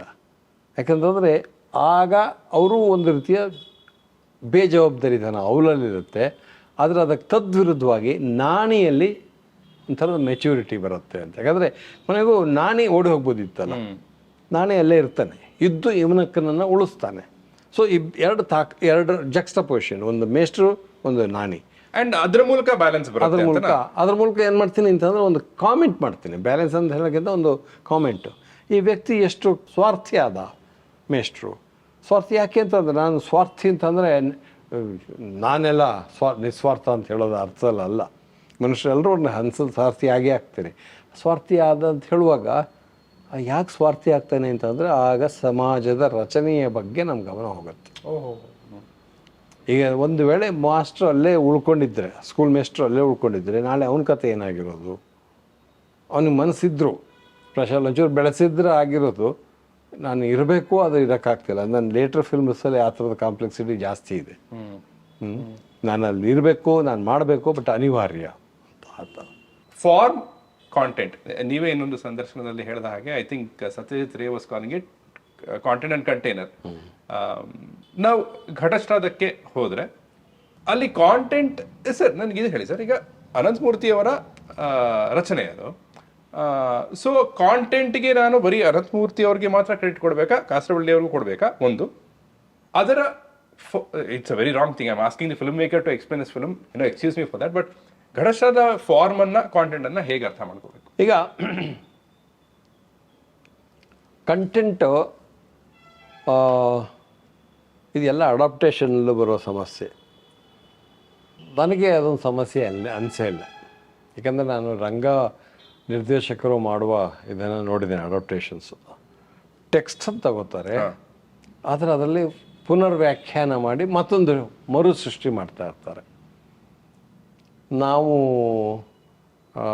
ಯಕ್ಷಗಾನದಲ್ಲಿ ತಾಳಮದ್ಲೆ ಇದೆ ಒಂದು ಪ್ರಾಕಾರ. ತಾಳಮದ್ಲೆಯಲ್ಲಿ ಇಡೀ ತಾಳಮದ್ಲೆ ಪ್ರಸಂಗಗಳು ಏನಾಗುತ್ತೆ ಅಂತಂದರೆ, ಇವತ್ತು ಒಬ್ಬ ದುರ್ಯೋಧನನ ಪಾತ್ರ ಮಾಡ್ತಿದ್ದವನು, ಅವನ ಪ್ರಯತ್ನ ಏನಂದರೆ ದುರ್ಯೋಧನ ಯಾಕೆ ಮಾಡ್ದ ಅಂತ ಇದು ಮಾಡ್ತಾಯಿರೋದು. ಅದಕ್ಕೊಂದು ಉದಾಹರಣೆಗಳನ್ನು ಕೊಟ್ಕೊಂಡು ಪ್ರೂವ್ ಮಾಡೋದು. ನಾಳೆ ಅವನೇ ಭೀಮ ಮಾಡಿದಾಗ ದುರ್ಯೋಧನ ಯಾಕೆ ತಪ್ಪು ಮಾಡ್ದ ಅಂತ ಆರ್ಗ್ಯೂ ಮಾಡ್ತಾ ಇರ್ತಾನೆ. ಅಂದರೆ ಇದು ಒಂದು ರೀತಿಯಲ್ಲಿ ನಮ್ಮ ಒಪ್ಪಿತ ನಿಲುವುಗಳನ್ನು ಪ್ರಶ್ನಿಸುವ ಒಂದು ಪ್ರಯತ್ನ ಆಗಿರುತ್ತೆ. ಮತ್ತು ಮರುಪರಿಶೀಲಿಸಿ ಅನ್ನೋ ಥರದಲ್ಲಿ ಈ ಅಡಾಪ್ಟೇಷನ್ಸಲ್ಲೂ ಅದೇ ಆಗ್ತಾ ಇರುತ್ತೆ ಅಂತ. ನಾನು ಅದಕ್ಕೆ ಯಾವಾಗಲೂ ಹೇಳೋದು, ಅಡಾಪ್ಟೇಷನ್ ಬಗ್ಗೆ ಮೂಲಕ್ಕೆ ನಿಷ್ಠವಾಗಿರಬೇಕು ಅಂತ ತುಂಬ ಜನ ಹೇಳ್ತಾರಲ್ಲ, ನಾನಂತೂ ಒಪ್ಕೊಳ್ಳೋದ. ಅನಂತಮೂರ್ತಿಯವರೇ ನನಗೆ ಈ ಮಾತನ್ನು ಹೇಳಿದ್ದಾರೆ, ನೀನು ಘಟಸ್ಥಳದ ನನ್ನ ಕತೆ ಇದ್ದಾಗಿದ್ದರೆ ನಾನು ಯಾಕೆ ಆ ಸಿನಿಮಾ ನೋಡಲಿ ಅಂತ. ಯಾಕಂದರೆ ನಾನು 20 ನಿಮಿಷದ ಕತೆ ಓದ್ತೀನಿ, ನೀನು 2.5 ಗಂಟೆ ನಾನು ಸಿನಿಮಾ ಯಾಕೆ ನೋಡಲಿ? ಅದು ಕಥೆಯಿಂದ ಭಿನ್ನವಾಗಿದೆ ಅನ್ನೋ ಕಾರಣಕ್ಕೆ ನಾನು ಅದನ್ನು ನೋಡೋಕ್ಕೆ ಇಷ್ಟಪಟ್ಟೆ ಅಂತ. ಆವಾಗ ಏನಾಗುತ್ತೆ ಅಂದರೆ, ಕಥೆ ಏನು ಹೇಳ್ತೀವೋ ಅದನ್ನೇ ನಿರ್ದೇಶಕ ಹೇಳ್ತಾ ಇದ್ರೆ ಅವನು ಅನುವಾದಕನೂ ಆಗಿರಲ್ಲ, ಒಳ್ಳೆಯ ಅನುವಾದಕನೂ ಆಗಿರಲ್ಲ. ಅವನು ಬರೀ ಕ್ರಿಯೇಟ್ ಮಾಡ್ತಾನೆ ಮೀಡಿಯಾದಲ್ಲಿ, ಬೇರೆ ಒಂದು ಮೀಡಿಯಾದಲ್ಲಿ. ಆದರೆ ಅವನು ಅದನ್ನು ಕಥೆಯನ್ನು ಇಂಟರ್ಪ್ರೆಟ್ ಮಾಡಿದಾಗ ಅದು ಬೇರೆ ಬೇರೆ ಅರ್ಥಗಳು, ಬೇರೆ ಬೇರೆ ಧ್ವನಿಗಳು ಮತ್ತು ಅದರ ಉದ್ದೇಶವೇ ಹೆಚ್ಚು ಅರ್ಥಗರ್ಭಿತವಾದಂಥ ಒಂದು ಕ್ರಿಯೆ ಆಗುತ್ತೆ, ಸೃಷ್ಟಿ ಕ್ರಿಯೆ ಅದಾಗತ್ತೆ. ಸೊ ಹಾಗಾಗಿ ಮೂಲ ಕಥೆಯನ್ನು ಯಾರು ಇಂಟರ್ಪ್ರೆಟ್ ಮಾಡ್ತಾನಲ್ಲ ಅದು ನನಗೆ ಹೆಚ್ಚು ಸಮಂಜಸವಾದಂತಹ ನಿಲುವು ಅಂತ ತಿಳ್ಕೊಂಡಿದ್ದೀನಿ. ನಂತರ ಫಾರ್ಮ್ ಆ್ಯಂಡ್ ಕಂಟೆಂಟು. ಫಾರ್ಮ್ ಯಾವತ್ತು ಕಂಟೆಂಟಿಂದ ಬರೀ ಕಂಟೆಂಟಿಂದ ಹುಟ್ಟಲ್ಲ, ಕಂಟೆಂಟಿನ ಆಶಯದಿಂದ ಹುಟ್ಟುತ್ತೆ. ಅಂದರೆ ಆಶಯ ಅನ್ನೋದು ಕರೆಕ್ಟಾದ ಶಬ್ದ ಅಲ್ಲ, ನಾವು ಅದನ್ನು ಕಥೆಯಿಂದ ಹುಟ್ಟಲ್ಲ ಅಂತ ಹೇಳೋಣ. ಕಂಟೆಂಟ್ ಅನ್ನೋದು ಇಟ್ಟು ಕಥೆಯಿಂದ ಹುಟ್ಟಲ್ಲ, ಕಥೆಯ ಆಶಯದಿಂದ ಹುಟ್ಟುತ್ತೆ. ಕಥೆಯಲ್ಲಿ ಯಮನಕ್ಕಂಗೆ ಏನಾಯಿತು, ಕರೆಕ್ಟ್, ಮೇಷ್ಟ್ರು ಯಾಕೆ ಓಡೋದ್ರು, ಈ ಥರದ್ದು ಬರ್ತಾ ಹೋಗುತ್ತೆ. ಬಟ್ ಕಥೆ ಏನು ಹೇಳುತ್ತೆ ಅಂತಂದರೆ, ಇಲ್ಲೊಂದು ಹೆಂಗಸಿದೆ ಅಂತ. ಅದು ಯಮುನಕ್ಕಲ್ಲ, ಯಾರು ಬೇಕಾದ್ರೂ ಆಗಿರ್ಬೋದು. ಆ ಹೆಂಗಸು ವಿವಾಹದಿಂದ ಬಾಹಿರ ಒಂದು ಸಂಬಂಧದಿಂದ ಒಂದು ಗರ್ಭವತಿಯಾಗಿದ್ದಾಳೆ. ಸೊ ಈಗ ಪ್ರಶ್ನೆ ಬರುತ್ತೆ, ಅವಳು ಇನ್ನು ಗರ್ಭ ತೆಗೆಸ್ಬೇಕು ಅಂತ ಮಾಡೋದು. ಇಡೀ ಕಥೆಯೇ ಪ್ರಶ್ನೆ, ಗರ್ಭ ತೆಗೆಸಿದ್ರೂ ಅಲ್ಲ, ಈ ದುರಂತದಲ್ಲೇ ಎಲ್ಲೋ ಇದಿದೆ ಅಂಥೇಳಿ. ಅಂದರೆ ನಮ್ಮ ನೋಡುವ ಕ್ರಮದಲ್ಲೇ ತಪ್ಪಿದೆ ಅಂತ. ಸೊ ಕಥೆ ಅಲ್ಲಿಗೆ ಯಮನಕ್ಕನನ್ನು ಬಿಡ್ತೀವಿ, ಸ್ಕೂಲ್ ಮೇಸ್ಟ್ರನ್ನು ಬಿಡ್ತೀವಿ, ನಾನೇನು ಬಿಡ್ತೀವಿ, ಈ ವಸ್ತುವನ್ನು ತಗೋತೀವಿ. ಅಂದರೆ ಸೃಷ್ಟಿ ಮತ್ತು ನಾಶ, ಈ ಥರದ ಬಗ್ಗೆ ಯೋಚನೆ ಮಾಡ್ತಾ ಹೋಗ್ತೀವಿ. ಸೃಷ್ಟಿ ಮಾಡುವ ಹಕ್ಕು ಯಾರಿಗಿದೆ, ನಾಶ ಮಾಡುವ ಹಕ್ಕು ಯಾರಿಗಿದೆ ಅಂತ ನೋಡಿ, ಅದು ಕತೆ ಬಿಟ್ಟು ಬೇರೆ ಎಲ್ಲೋ ಮಾತಾಡ್ತಾ ಇದ್ದೀವಿ. ಪ್ರೊಕ್ರಿಯೇಷನ್ ಅಂದರೆ ಏನು, ಅಥವಾ ಕ್ರಿಯೇಷನ್ ಅಂದರೆ ಏನು, ಸೊ ಅದು ಫಾರ್ಮನ್ನು ಡಿಸೈಡ್ ಮಾಡ್ತಾ ಹೋಗುತ್ತೆ. ಘಟಸ್ಥಳದಲ್ಲಿ ನೀವು ಹೇಳ್ತಿರೋದು ಕಾಂಟೆಂಟ್ ಏನು ಅಂದರೆ ಪ್ಲಾಟ್. ನಾನು ಕಂಟೆಂಟ್ ಶಬ್ದ ಚೇಂಜ್ ಮಾಡಿಕೊಂಡೆ. ಪ್ಲಾಟ್ ಅಂತಂದ್ರೆ ಏನಿದೆ, ಪ್ಲಾಟು ಕಂಟೆಂಟ್ ಅಲ್ಲ. ಘಟಸ್ಥಾನದ ಪ್ಲಾಟಿಗೂ ಯಮನಕ್ಕನಿಗೂ ಸಂಬಂಧವಿಲ್ಲ ಅಂತ ನೀವು ಹೇಳ್ತಾ ಅಲ್ಲ, ಇದ್ದೀರಾ? ಪ್ಲಾಟ್ ಹೇಳೋದು ಯಮುನಕ್ಕನ ಕತೆ, ಕಂಟೆಂಟ್ ಹೇಳೋದು ಯಮುನಕ್ಕನ ಕತೆ ಅಷ್ಟೇ ಅಲ್ಲ. ಗೊತ್ತಾಯ್ತು. ನಾವೇನು ಮಾಡ್ತೀವಿ, ವೆರಿ ಆಫನ್ ವಸ್ತುವನ್ನು ಆಶಯವನ್ನು ಮಿಸ್ಟೇಕ್ ಮಾಡ್ತಾ ಇರ್ತೀವಿ.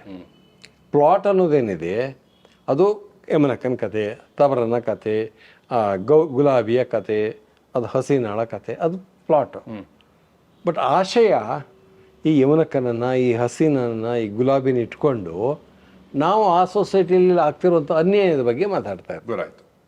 ಅಂದರೆ on gender basis, on religious basis, ಅಥವಾ ಸ್ಟ್ರಕ್ಚರ್ ಆಫ್ ದ ಸೊಸೈಟಿಲೇ ಇರುವ ಸಮಸ್ಯೆ. ಸೊ ಅದು ಪ್ಲಾಟ್ ಅಲ್ಲ, ಗೊತ್ತಾಯ್ತು. ಅದು ಆಶಯ, ಗೊತ್ತಾಯ್ತು. ಅದು ಕಂಟೆಂಟ್ ಆಗುತ್ತೆ. ಗೊತ್ತಾಯ್ತು. ಆರ್ಟ್ ಆ್ಯಂಡ್ ಕ್ರಾಫ್ಟ್ ನಾನು ತುಂಬ ಲೂಸ್ ಆಗಿ ಅರ್ಥ ಮಾಡ್ಕೊಳ್ಳೋದಾದ್ರೆ ಕಾಂಟೆಂಟ್ನ ಆರ್ಟ್ ಆಗಿ, ಫಾರ್ಮನ್ನು ಕ್ರಾಫ್ಟ್ ಆಗಿ ಅರ್ಥ ಮಾಡ್ಕೋಬೋದಾ? ಕ್ರಾಫ್ಟ್ ಅಂತಂದರೆ ಅದು ಫಾರ್ಮ್ ಅಷ್ಟೇ ಆಗಿರಲ್ಲ. ಕ್ರಾಫ್ಟ್ ಅಂತಂದರೆ ಒಬ್ಬ ಒಳ್ಳೆಯ ಶಾರ್ಟನ್ನು ಕಂಪೋಸ್ ಮಾಡೋದಿದ್ರೆ, ನಾನು ಹೇಳ್ತೇನೆ ನನಗೆ ಕ್ರಾಫ್ಟ್ ಗೊತ್ತಿದೆ, ಹೇಗೆ ಶಾರ್ಟ್ ಕಂಪೋಸ್ ಮಾಡಬೇಕು ಅಂತ ಗೊತ್ತಿದೆ. ಒಂದು ಭಾಳ ಎಮೋಷನನ್ನು ತುಂಬ ಚೆನ್ನಾಗಿ ಹೈಲೈಟ್ ಮಾಡೋದು, ನಾನು ಹೇಳ್ತಾರೆ ಆ ಸಂಗೀತ ನಿರ್ದೇಶಕನಿಗೆ ಕ್ರಾಫ್ಟ್ ಚೆನ್ನಾಗಿದೆ, ಗೊತ್ತು ಯಾವ ಇನ್ಸ್ಟ್ರೂಮೆಂಟ್ ಹಾಕಿದ್ರೆ ಏನು ಮಾಡಿ.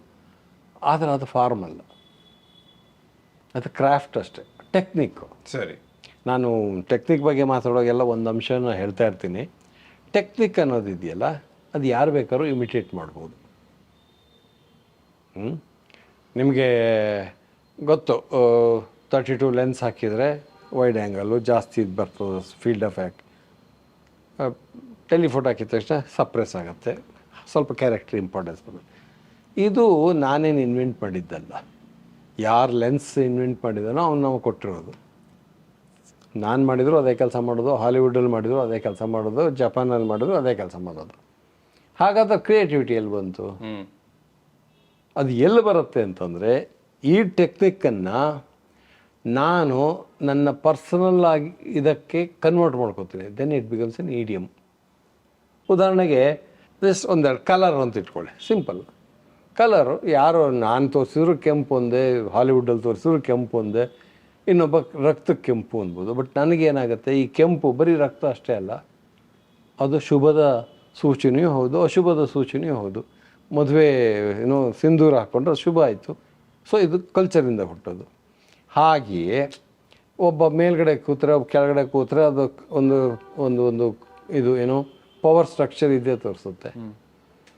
ಅದನ್ನು ಹೇಗೆ ಇಂಟರ್ಪ್ರಿಟ್ ಮಾಡ್ತೀನಿ ನಾನು? ಸೊ ಅಲ್ಲಿಗೆ ಸಮುದಾಯ ಬಂತು, ಸ್ಟ್ರಕ್ಚರ್ ಆಫ್ ದ ಸೊಸೈಟಿ ಬಂತು. ಒಬ್ಬ ಬ್ರಾಹ್ಮಣ ಮೇಲೆ ಕೂರಿಸ್ತಾನೆ, ಇನ್ನೊಂದು ಜಾತಿಯನ್ನು ಇನ್ನೊಂದು ಕಡೆ, ಅಲ್ಲಿ ತಕ್ಷಣ ಬಂದುಬಿಡ್ತಲ್ಲ ಪೊಲಿಟಿಕ್ಸು. ಸೊ ಅದೆಲ್ಲ ಎಲ್ಲಿಂದ ಹುಟ್ಟುತ್ತೆ? ನನ್ನ ಅಂಡರ್ಸ್ಟ್ಯಾಂಡಿಂಗ್ ಆಫ್ ಮೈ ಮೀಲು. ಅವಾಗ ಫಾರ್ಮು ಕೇವಲ ಒಂದು ಟೆಕ್ನಿಕ್ ಆಗಲ್ಲ, ಅದೊಂದು ಇಡಿಯಮ್ ಆಗುತ್ತೆ. ಸೊ ಫಾರ್ಮನ್ನು ಇಡಿಯಮ್ ಆಗಿ ಯಾಕೆ ಒಂದು ಟೆಕ್ನಿಕನ್ನು ಇಡಿಯಮ್ ಆಗಿ ಯಾರು ಕನ್ವರ್ಟ್ ಮಾಡ್ತಾನೋ ಅವನಿಗೆ ಟ್ರೆಮೆಂಡಸ್ ಆದಂಥ ಕಂಟ್ರೋಲ್ ಇದೆ ಅಂತ. ಕ್ರಾಫ್ಟು ಯಾರು ಬೇಕಾದ್ರೂ ಕಲಿಬೋದು. ಕ್ರಾಫ್ಟ್ ಇಡಿಯಮ್ ಅಲ್ಲ, ಕ್ರಾಫ್ಟೇ. ಅವನು ಭಾಳ ಚೆನ್ನಾಗಿ ಕ್ರೇನನ್ನು ಬಳಸ್ತಾನಪ್ಪ. ಸೊ ಅವನು ಕ್ರೇನ್ ಸಿಕ್ಕಿದೆ ಬಳಸ್ತಾನೆ ಅಷ್ಟೇ. ಒಂದು ಕಡೆ ಕ್ಯಾಮ್ರಾ ಹಿಂಗೆ ಮೇಲಿಂದ ಕೆಳಗೆ ಹೋದರೆ ಅವನಿಗೆ ಕ್ರಾಫ್ಟ್ ಗೊತ್ತಷ್ಟೇ. ಹಂಗೆ ಮಾಡಿದಾಗ ಇದ್ದಾಗ ಅನ್ನೋದು ಒಂದು ಭಾವನೆಯನ್ನು ಹುಟ್ಟಿಸ್ತೀನಿ ಅಂತ ಅವನಿಗೆ ಕ್ರಾಫ್ಟ್ ಗೊತ್ತದಷ್ಟೇ. ಅದು ಹಾಗೆ ಅಂತ ಹುಟ್ಟಿಸುವಾಗ ಅದು ಧ್ವನಿ ಏನು ಅಂತಂದರೆ ಅವಾಗ ಇಡಿಯಮ್ ಆಗುತ್ತೆ. ನೀವೇನು ಹುಡ್ಸೋಕೆ ಹೊರಟ್ರಿ? ಹೌದಪ್ಪ, ಒಂದು ಶಾಕ್ ವ್ಯಾಲಿ ಬಂತಷ್ಟೇ, ಅದರಿಂದ ಏನೇ ಹಚ್ಚಿವೆ, ಅದರಿಂದ ಒಂದು ಪರ್ಸ್ಪೆಕ್ಟಿವ್ ಬಂತಾ? ನಾನು ನೋಡುಗನಾದ ನನಗೆ ನನ್ನ ಇಡೀ ಒಂದು ಸೊಸೈಟಿಯ ಸ್ಟ್ರಕ್ಚರಿನ ಬಗ್ಗೆ ಒಂದು ಇದು ಬಂತ? ನೀನು ಇಲ್ಲ. ಅದು ದಟ್ಸ್ ವೇರ್ ಈ ಟೆಕ್ನಿಕ್, ಕ್ರಾಫ್ಟ್ ಮತ್ತು ಇಡಿಯಮ್ ಆ್ಯಂಡ್ ಫಾರ್ಮ್ನ ಇದು ಡಿಫ್ರೆನ್ಸ್ ಬರೋದು. ಸರ್, ಸಿನಿಮಾಟೋಗ್ರಫಿ ಬಗ್ಗೆನೂ ಮಾತಾಡಿದ್ವಿ. ಇದೊಂದು ಪ್ರಶ್ನೆ ಇತ್ತು ನನಗೆ. ಕೊನೆ ಒಂದು ಶಾಟ್ ಇದೆ, ಯಮುನಕ್ಕ, ಐ ಥಿಂಕ್ ಅದು ಯಾವ ಮರ ಅಂತ ನಂಗೆ ಸರಿಯಾಗಿ ಗೊತ್ತಾಗ್ಲಿಲ್ಲ, ಮರದ ಕೆಳಗೆ ಕೂತಿರ್ತಾಳೆ ಅಂಡ್ ನಾಣಿ ಹಾಗೂ ಅಶ್ವತ್ಥ ಮರ. ಸೊ ಅಲ್ಲ, ಆಲದ ಇದು ಇದ್ರ ಮರ. ಅಶ್ವತ್ಥ ಮರ, ದಟ್ಸ್ ಪೀಪಲ್ ಟ್ರೀ. ಆಗ ನನಗೆ ಅವಳು ಬುದ್ಧನ ಒಂದು ರೀತಿಯಲ್ಲಿ ಕೂಡ ಕಂಡು ಅವಳಿಗೆ ಒಡವೆ. ಸೊ ಆ ರೀತಿ ಒಂದು ನನ್ನದೇ ಖುಷಿಯಾಗಿ ನಾನು ಒಂದು ಪ್ಯಾರಲಲ್ಸ್ನ ಡ್ರಾ ಮಾಡ್ಕೊಂಡೆ. ನಾಣಿ ಮತ್ತೆ ಅವರ ತಂದೆ ವಾಪಸ್ ಬರ್ತಿದ್ದಾರೆ. What were the techniques back then? ಟ್ರಾಲಿಯನ್ನು ಹೇಗೆ ಬಳಸ್ತಾ ಇದ್ರಿ, ಪ್ಯಾನ್ ಅನ್ನ ಹೇಗೆ ಮಾಡ್ತಾ ಇದ್ರಿ, ಅದ್ರ ಬಗ್ಗೆ ಮಾತಾಡ್ಲಿಕ್ಕೆ ಅದು ಆಲದ ಮರ. ಯಾಕಂದ್ರೆ ಕನ್ನಡ ಸಾಹಿತ್ಯದಲ್ಲಿ ಅಪ್ಪ ನೆಟ್ಟ ಆಲ ಅಂದ್ರೆ ಸಂಪ್ರದಾಯದ ಇದರಲ್ಲಿ ಅವಳು ನಿಧಾನ ಕಾಣಿಸ್ತಾ ಇದ್ದ ಯಮನಕ್ಕ ಕತ್ಲಲ್ಲಿ ಮರಿ ಆಗ್ತಾಳೆ. ಆಮೇಲೆ ನೀವು ಕಾಣೋದು ಬರೀ ಮರ ಮಾತ್ರ. ಅದ್ರಲ್ಲಿ ಲಿಟ್ರಲಿ ನೀವು ಓದಿದ್ರೆ ಆ ಸಂಪ್ರದಾಯದಲ್ಲಿ ಅವಳ ಅಸ್ತಿತ್ವ ಕರಗಿ ಹೋಯಿತು ಅಂತ. ಬಟ್ ನಾನು ಅಂಥ ಇಂಟರ್ಪ್ರಿಟೇಷನನ್ನು ಫಿಲ್ಮಲ್ಲಿ ಇರುತ್ತೆ, ಬಟ್ ಅದನ್ನು ಹೇಳಿದಾಗ ನನಗೆ ಮುಜುಗರ ಆಗುತ್ತೆ. ಇಷ್ಟು ಸುಲಭವಾದ ವ್ಯಾಖ್ಯಾನ ಆಗಬಾರ್ದು. ಟ್ರಾಲಿ ನನಗೊಂದು ನಾನು ಕ್ಯಾಮ್ರಾಮನ್ಗೆ ಹೇಳ್ತಾ ಇದ್ದೆ, ಹೋಗ್ತಾ ಹೋಗ್ತಾ ಹೋಗ್ತಾ ಹೋಗ್ತಾ ಅವಳು ಒಂಥರ ನಗಣ್ಯ ಆಗಬೇಕು. ಅಂದರೆ ಈ ಹಿಸ್ಟ್ರಿಯಲ್ಲಿ ನಾವು ಎಷ್ಟೋ ಪಾತ್ರಗಳು ಲೀನವಾಗಿ ಹೋಗುತ್ತೆ ನೋಡಿ, ಆ ಥರ ಅವಳು ಆ ಮರದೊಳಗೆ ಕಳೆದು ಹೋಗ್ಬೇಕು, ಕತ್ಲಲ್ಲಿ ಕಳೆದು ಹೋಗಬೇಕು. ನಾಣಿ ಮಾತ್ರ ನಿಲ್ಲಬೇಕು. ನಾಣಿ ತುಂಬ ದೂರ ಬಂದ ಮೇಲೆ, ತುಂಬ ದೂರ ಅಂತಂದರೆ ಒಂದು 10 ವರ್ಷ ಆದಮೇಲೆ, 15 ವರ್ಷ ಆದಮೇಲೆ ಅಂದಿಲ್ಬೋದು. ಅದನ್ನು ಹೆಂಗೆ ತೋರಿಸ್ತೀನಿ ಅಂದರೆ ಡಿಸ್ಟೆನ್ಸಲ್ಲಿ ತಿರುಗಿ ನೋಡ್ತಾನೆ. ಆ ನಾಣಿ ಏನಿರ್ಬೋದು, ಅವನು ಬಹುಶಃ ಇವತ್ತು ಅಷ್ಟೂ ಪಾತ್ರಗಳಿಗಿಂತ ಡಿಫ್ರೆಂಟ್ ಆಗಿರ್ತಾನೆ ಅವನು. ಯಮನಕ್ಕನ ಬಗ್ಗೆ ತುಂಬ ಯಮನಕ್ಕನಂಥವ್ರ ಬಗ್ಗೆ ತುಂಬ ಸಿಂಪಥೆಟಿಕ್ ಆಗಿರ್ತಾನೆ. ಆದ್ದರಿಂದ ಒಂದು ಟ್ರಾಲಿ ಬೇಕು ಅಂತ. ಶುದ್ಧ ಟ್ರಾಲಿ ಹಾಕಿದರೆ ಟ್ರ್ಯಾಕ್ ಕಾಣಿಸುತ್ತೆ. ನಮ್ಮಲ್ಲೊಂದು ಟ್ರ್ಯಾಕ್ಟ್ರ್ ಇತ್ತು, ದೊಡ್ಡ ಟ್ರ್ಯಾಕ್ಟ್ರು, ಎಸ್ಕಾರ್ಟ್ ಟ್ರ್ಯಾಕ್ಟ್ರು. ಅದಕ್ಕೊಂದು ಹಲಿಗೆ ಹಾಕಿ ಅದ್ರ ಮೇಲೆ ಕ್ಯಾಮ್ರಾ ಇಟ್ಟು ತೆಳ್ಕೊಂಡು ಹೋಗಿದ್ದು. ನೀವು ಅದಕ್ಕೆ ಟ್ರ್ಯಾಕ್ ಕಾಣುತ್ತೆ ನೋಡಿದರೆ. ಹೌದಾ? ಹೌದು. ಒಂದು ಟ್ರ್ಯಾಕಲ್ಲೇ ಮಾಡಬೇಕು, ಯಾಕಂದರೆ ಟ್ರ್ಯಾಕ್ ಕಾಣಿಸ್ಬಾರ್ದು ಅಂತ ನಮ್ಮದು ಫಸ್ಟ್ ಟೇಕ್ ಎಂಜಿ ಆಗೋಗ್ಬಿಡ್ತು. ಆಮೇಲೆ ಶುದ್ಧ ಟ್ರ್ಯಾಕನ್ನು ಅಳ್ಸೋಕ್ಕಾಗಲಿಲ್ಲ. ಸೊ ಹಾಗಾಗಿ ಕಾಣುತ್ತೆ, ಅದೊಂದು ಸಣ್ಣ ದೋಷ. ಇವತ್ತಿನ ಡಿಜಿಟಲ್ ಟೆಕ್ನಾಲಜಿ ಆದರೆ ಅದನ್ನ ಅಳಿಸ್ಬಿಡ್ತಿದ್ವಿ ಟ್ರ್ಯಾಕನ್ನು, ಅವಾಗೆಲ್ಲ ಮಾಡೋಕ್ಕಾಗ್ತಿರ್ಲಿಲ್ಲ. ಆ ಥರದ ಲಿಮಿಟೇಷನ್ಸ್ ಅವಾಗ ಭಾಳ ಇತ್ತು. ಈಗ ಆಗ್ಬಿಟ್ರೆ ಡ್ರೋನ್ ಹಾಕಿ, ಅದು ನನ್ನ ಬಿಂಬನದಲ್ಲಿ ಒಂದು ಶಾರ್ಟ್ ಬಗ್ಗೆ ಬರೀತೀನಿ, ಎಷ್ಟು ಕಷ್ಟಪಟ್ಟಿದ್ದು ಆ ಶಾರ್ಟಿಗೆ. ಇವತ್ತಾದರೆ ಟಕ್ಕಂತ ಒಂದು ಡ್ರೋನ್ ಹಾಕಿ ತೆಗೆದುಬಿಡ್ತೀನಿ ಆ ಶಾರ್ಟ್. ಅದು ಸಮಸ್ಯೆ ಅಂತಲೇ ಅನ್ಸಲ್ಲ. ಅವಾಗ ಅಯ್ಯೋ ಎಷ್ಟು ತಲೆ ಖರ್ಚು ಮಾಡ್ಕೊಂಡಿದ್ದು ಅದಕ್ಕೆ. ಸರ್, ಇದು ಇನ್ನೊಂದು ಕಿಟಕಿಗಳು, ಹಾವುಗಳು ಹೆಚ್ಚು ಕಾಣ್ತವೆ ಘಟಶ್ರಾದ್ದದಲ್ಲಿ. ಆಬ್ವಿಯಸ್ಲಿ ಅದೆಲ್ಲ ಡೆಲಿಬರೇಟ್ ಚಾಯ್ಸಸ್ ಅಲ್ವಾ ಸರ್? ಓಕೆ. ಈಗ ಹಾವು ಕಥೆಯಲ್ಲೂ ಇದೆ. ಹೌದು. ಹಾವು ಕನ್ನಡ ಸಾಹಿತ್ಯದಲ್ಲಿ ಲೈಂಗಿಕತೆಯ ಇದಾಗಿತ್ತು. ನಾನು ಆ ಥರದ ಸಿಂಬಲನ್ನು ಉಪಯೋಗಿಸಲ್ಲ. ಬಟ್ ನನ್ನ ಫಿಲ್ಮಿಗೆ ಘಟಶ್ರಾದ್ದಕ್ಕೆ ತುಂಬ ಈ ಥರದ ಕಾನ್ಸೆಪ್ಚುಯಲ್ ಸ್ಟ್ರೆಂತ್ ಕೊಟ್ಟಿದ್ದು ತಾಂತ್ರಿಕ್ ಮೋಟಿವ್ಸು, ತಂತ್ರ ಫಿಲಾಸಫಿ ಮತ್ತು ತಂತ್ರ, ಇದು ಪೇಂಟಿಂಗ್, ತಾಂತ್ರಿಕ್ ಪೇಂಟಿಂಗ್ಸ್ ಎಲ್ಲ. ಅದರಲ್ಲಿಯೂ ಕೂಡ ಹಾವನ್ನು ಲೈಂಗಿಕತೆಯ ಪ್ರತಿಮೆಯಾಗಿ ಬಳಸಿತ್ತು. ಆ್ಯಂಡ್ ನಮ್ಮ ಕಲ್ಚರಲ್ ಇದರಲ್ಲೂ ಕೂಡ ಹಾವು ಲೈಂಗಿಕತೆಯ ಇದೆ ಕೂಡ. ಏನೋ ಇದು ಏನೋ ನಾಗರ ಕಲ್ಲಿಗೆ ಹಾಲೆರೆದು ಮಗು ಆಗುತ್ತೆ ಅಂತ ಈ ಥರದ್ದು ನಮ್ಮ ಕೇಳೆಲ್ಲ ಭಾಳ ಇದೆಯಲ್ಲ. ಹಾಗಾಗಿ ಆ ಸಿನಿಮಾದಲ್ಲಿ ಅದಕ್ಕೆ ತುಂಬ ರೆಫರೆನ್ಸಸ್ ಇದೆ. ಉದಾಹರಣೆಗೆ ನಾಣಿನವನು ತಗೊಂಡೋಗಿ ಕರ್ಕೊಂಡೋಗಿ ಹೌದು ಇದು ಮುಟ್ಟಿಸಿ ಆಮೇಲೆ ಅವನ ಹಿಡಿತದಲ್ಲಿ ಇಟ್ಕೋತಾನಲ್ಲ, ಒಂದು ಥರದಲ್ಲಿ ಅವನನ್ನು ಇದು ಮಾಡ್ತಾ ಹೋಗ್ತಾನೆ. ಏನೋ ಮ್ಯಾನಿಪ್ಯುಲೇಟ್ಗಿಂತ ಹೆಚ್ಚಾಗಿ ಏನಂತಾರೆ ಅದಕ್ಕೆ. ನೋಡಿ, ಇಡೀ ಕಥೆಯ ನನ್ನ ಲೇಖನದಲ್ಲೂ ಬರ್ತೀನಿ. ಆ ಕಥೆ ಎಷ್ಟು ಸುಂದರವಾದ ಕಥೆ ಅಂತಂದರೆ, ಘಟಶ್ರಾದ್ದ ಒಬ್ಬ ಯಾರೇ ಹೊಸ ನಿರ್ದೇಶಕನಿಗೂ ಅದು ಸುಲಭವಾದ ಒಂದು ಅದಾಗಿರೋದು. ಯಾಕೆಂತಂದರೆ ಸೋ ಬ್ಯೂಟಿಫುಲಿ ಸ್ಟ್ರಕ್ಚರ್ಡ್. ಅದು ಇದು ಒಂದು ಇಂಥ ಒಂದು ವಿವರಗಳು ಅದರೊಳಗಿದೆ. ಗರ್ಭ ಮತ್ತು ಏನೋ ಲೈಂಗಿಕತೆ ಮತ್ತು ಹಾವು, ಏನೇನು ನಾವು ತಾಂತ್ರಿಕ್ ಮೋಟಿಫಲ್ಲಿ ಇದನ್ನೆಲ್ಲ ಬಳಸ್ತೀವೋ ಅದೆಲ್ಲವೂ ಕಥೆಯಲ್ಲಿದೆ.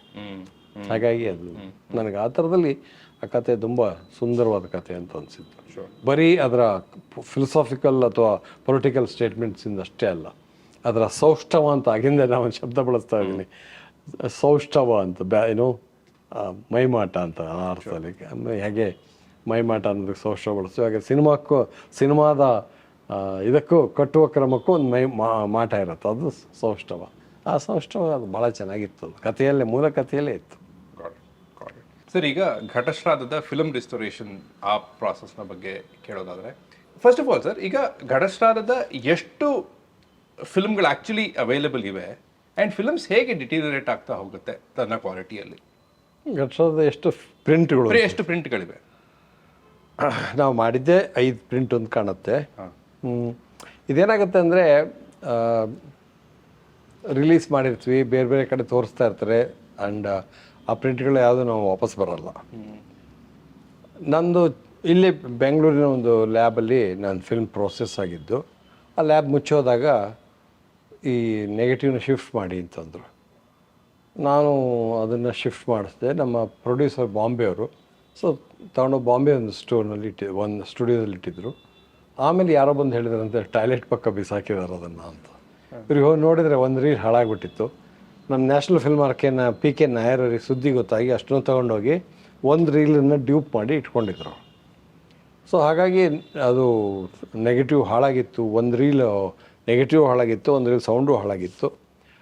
ಆದರೆ ಆ ಫಿಲ್ಮು ಫಾರ್ಚುನೇಟ್ಲಿ ಒಂದು ಕಾಪಿ ನ್ಯಾಷನಲ್ ಫಿಲ್ಮ್ ಆರ್ಕೈವ್ನಲ್ಲಿ ಇದೆ, ಒಳ್ಳೆ ಕಾಪಿ. ಆನಂತರ ಅದು ತುಂಬ ಫೆಸ್ಟಿವಲ್ಗೆ ಹೋಯಿತು, ತುಂಬ ಇಟ್ಸ್ ರಿಟರ್ನ್ ಅಬೌಟ್, ತುಂಬ ವೈಡಾಗಿ ರಿಪೋರ್ಟ್ ಆಯಿತು.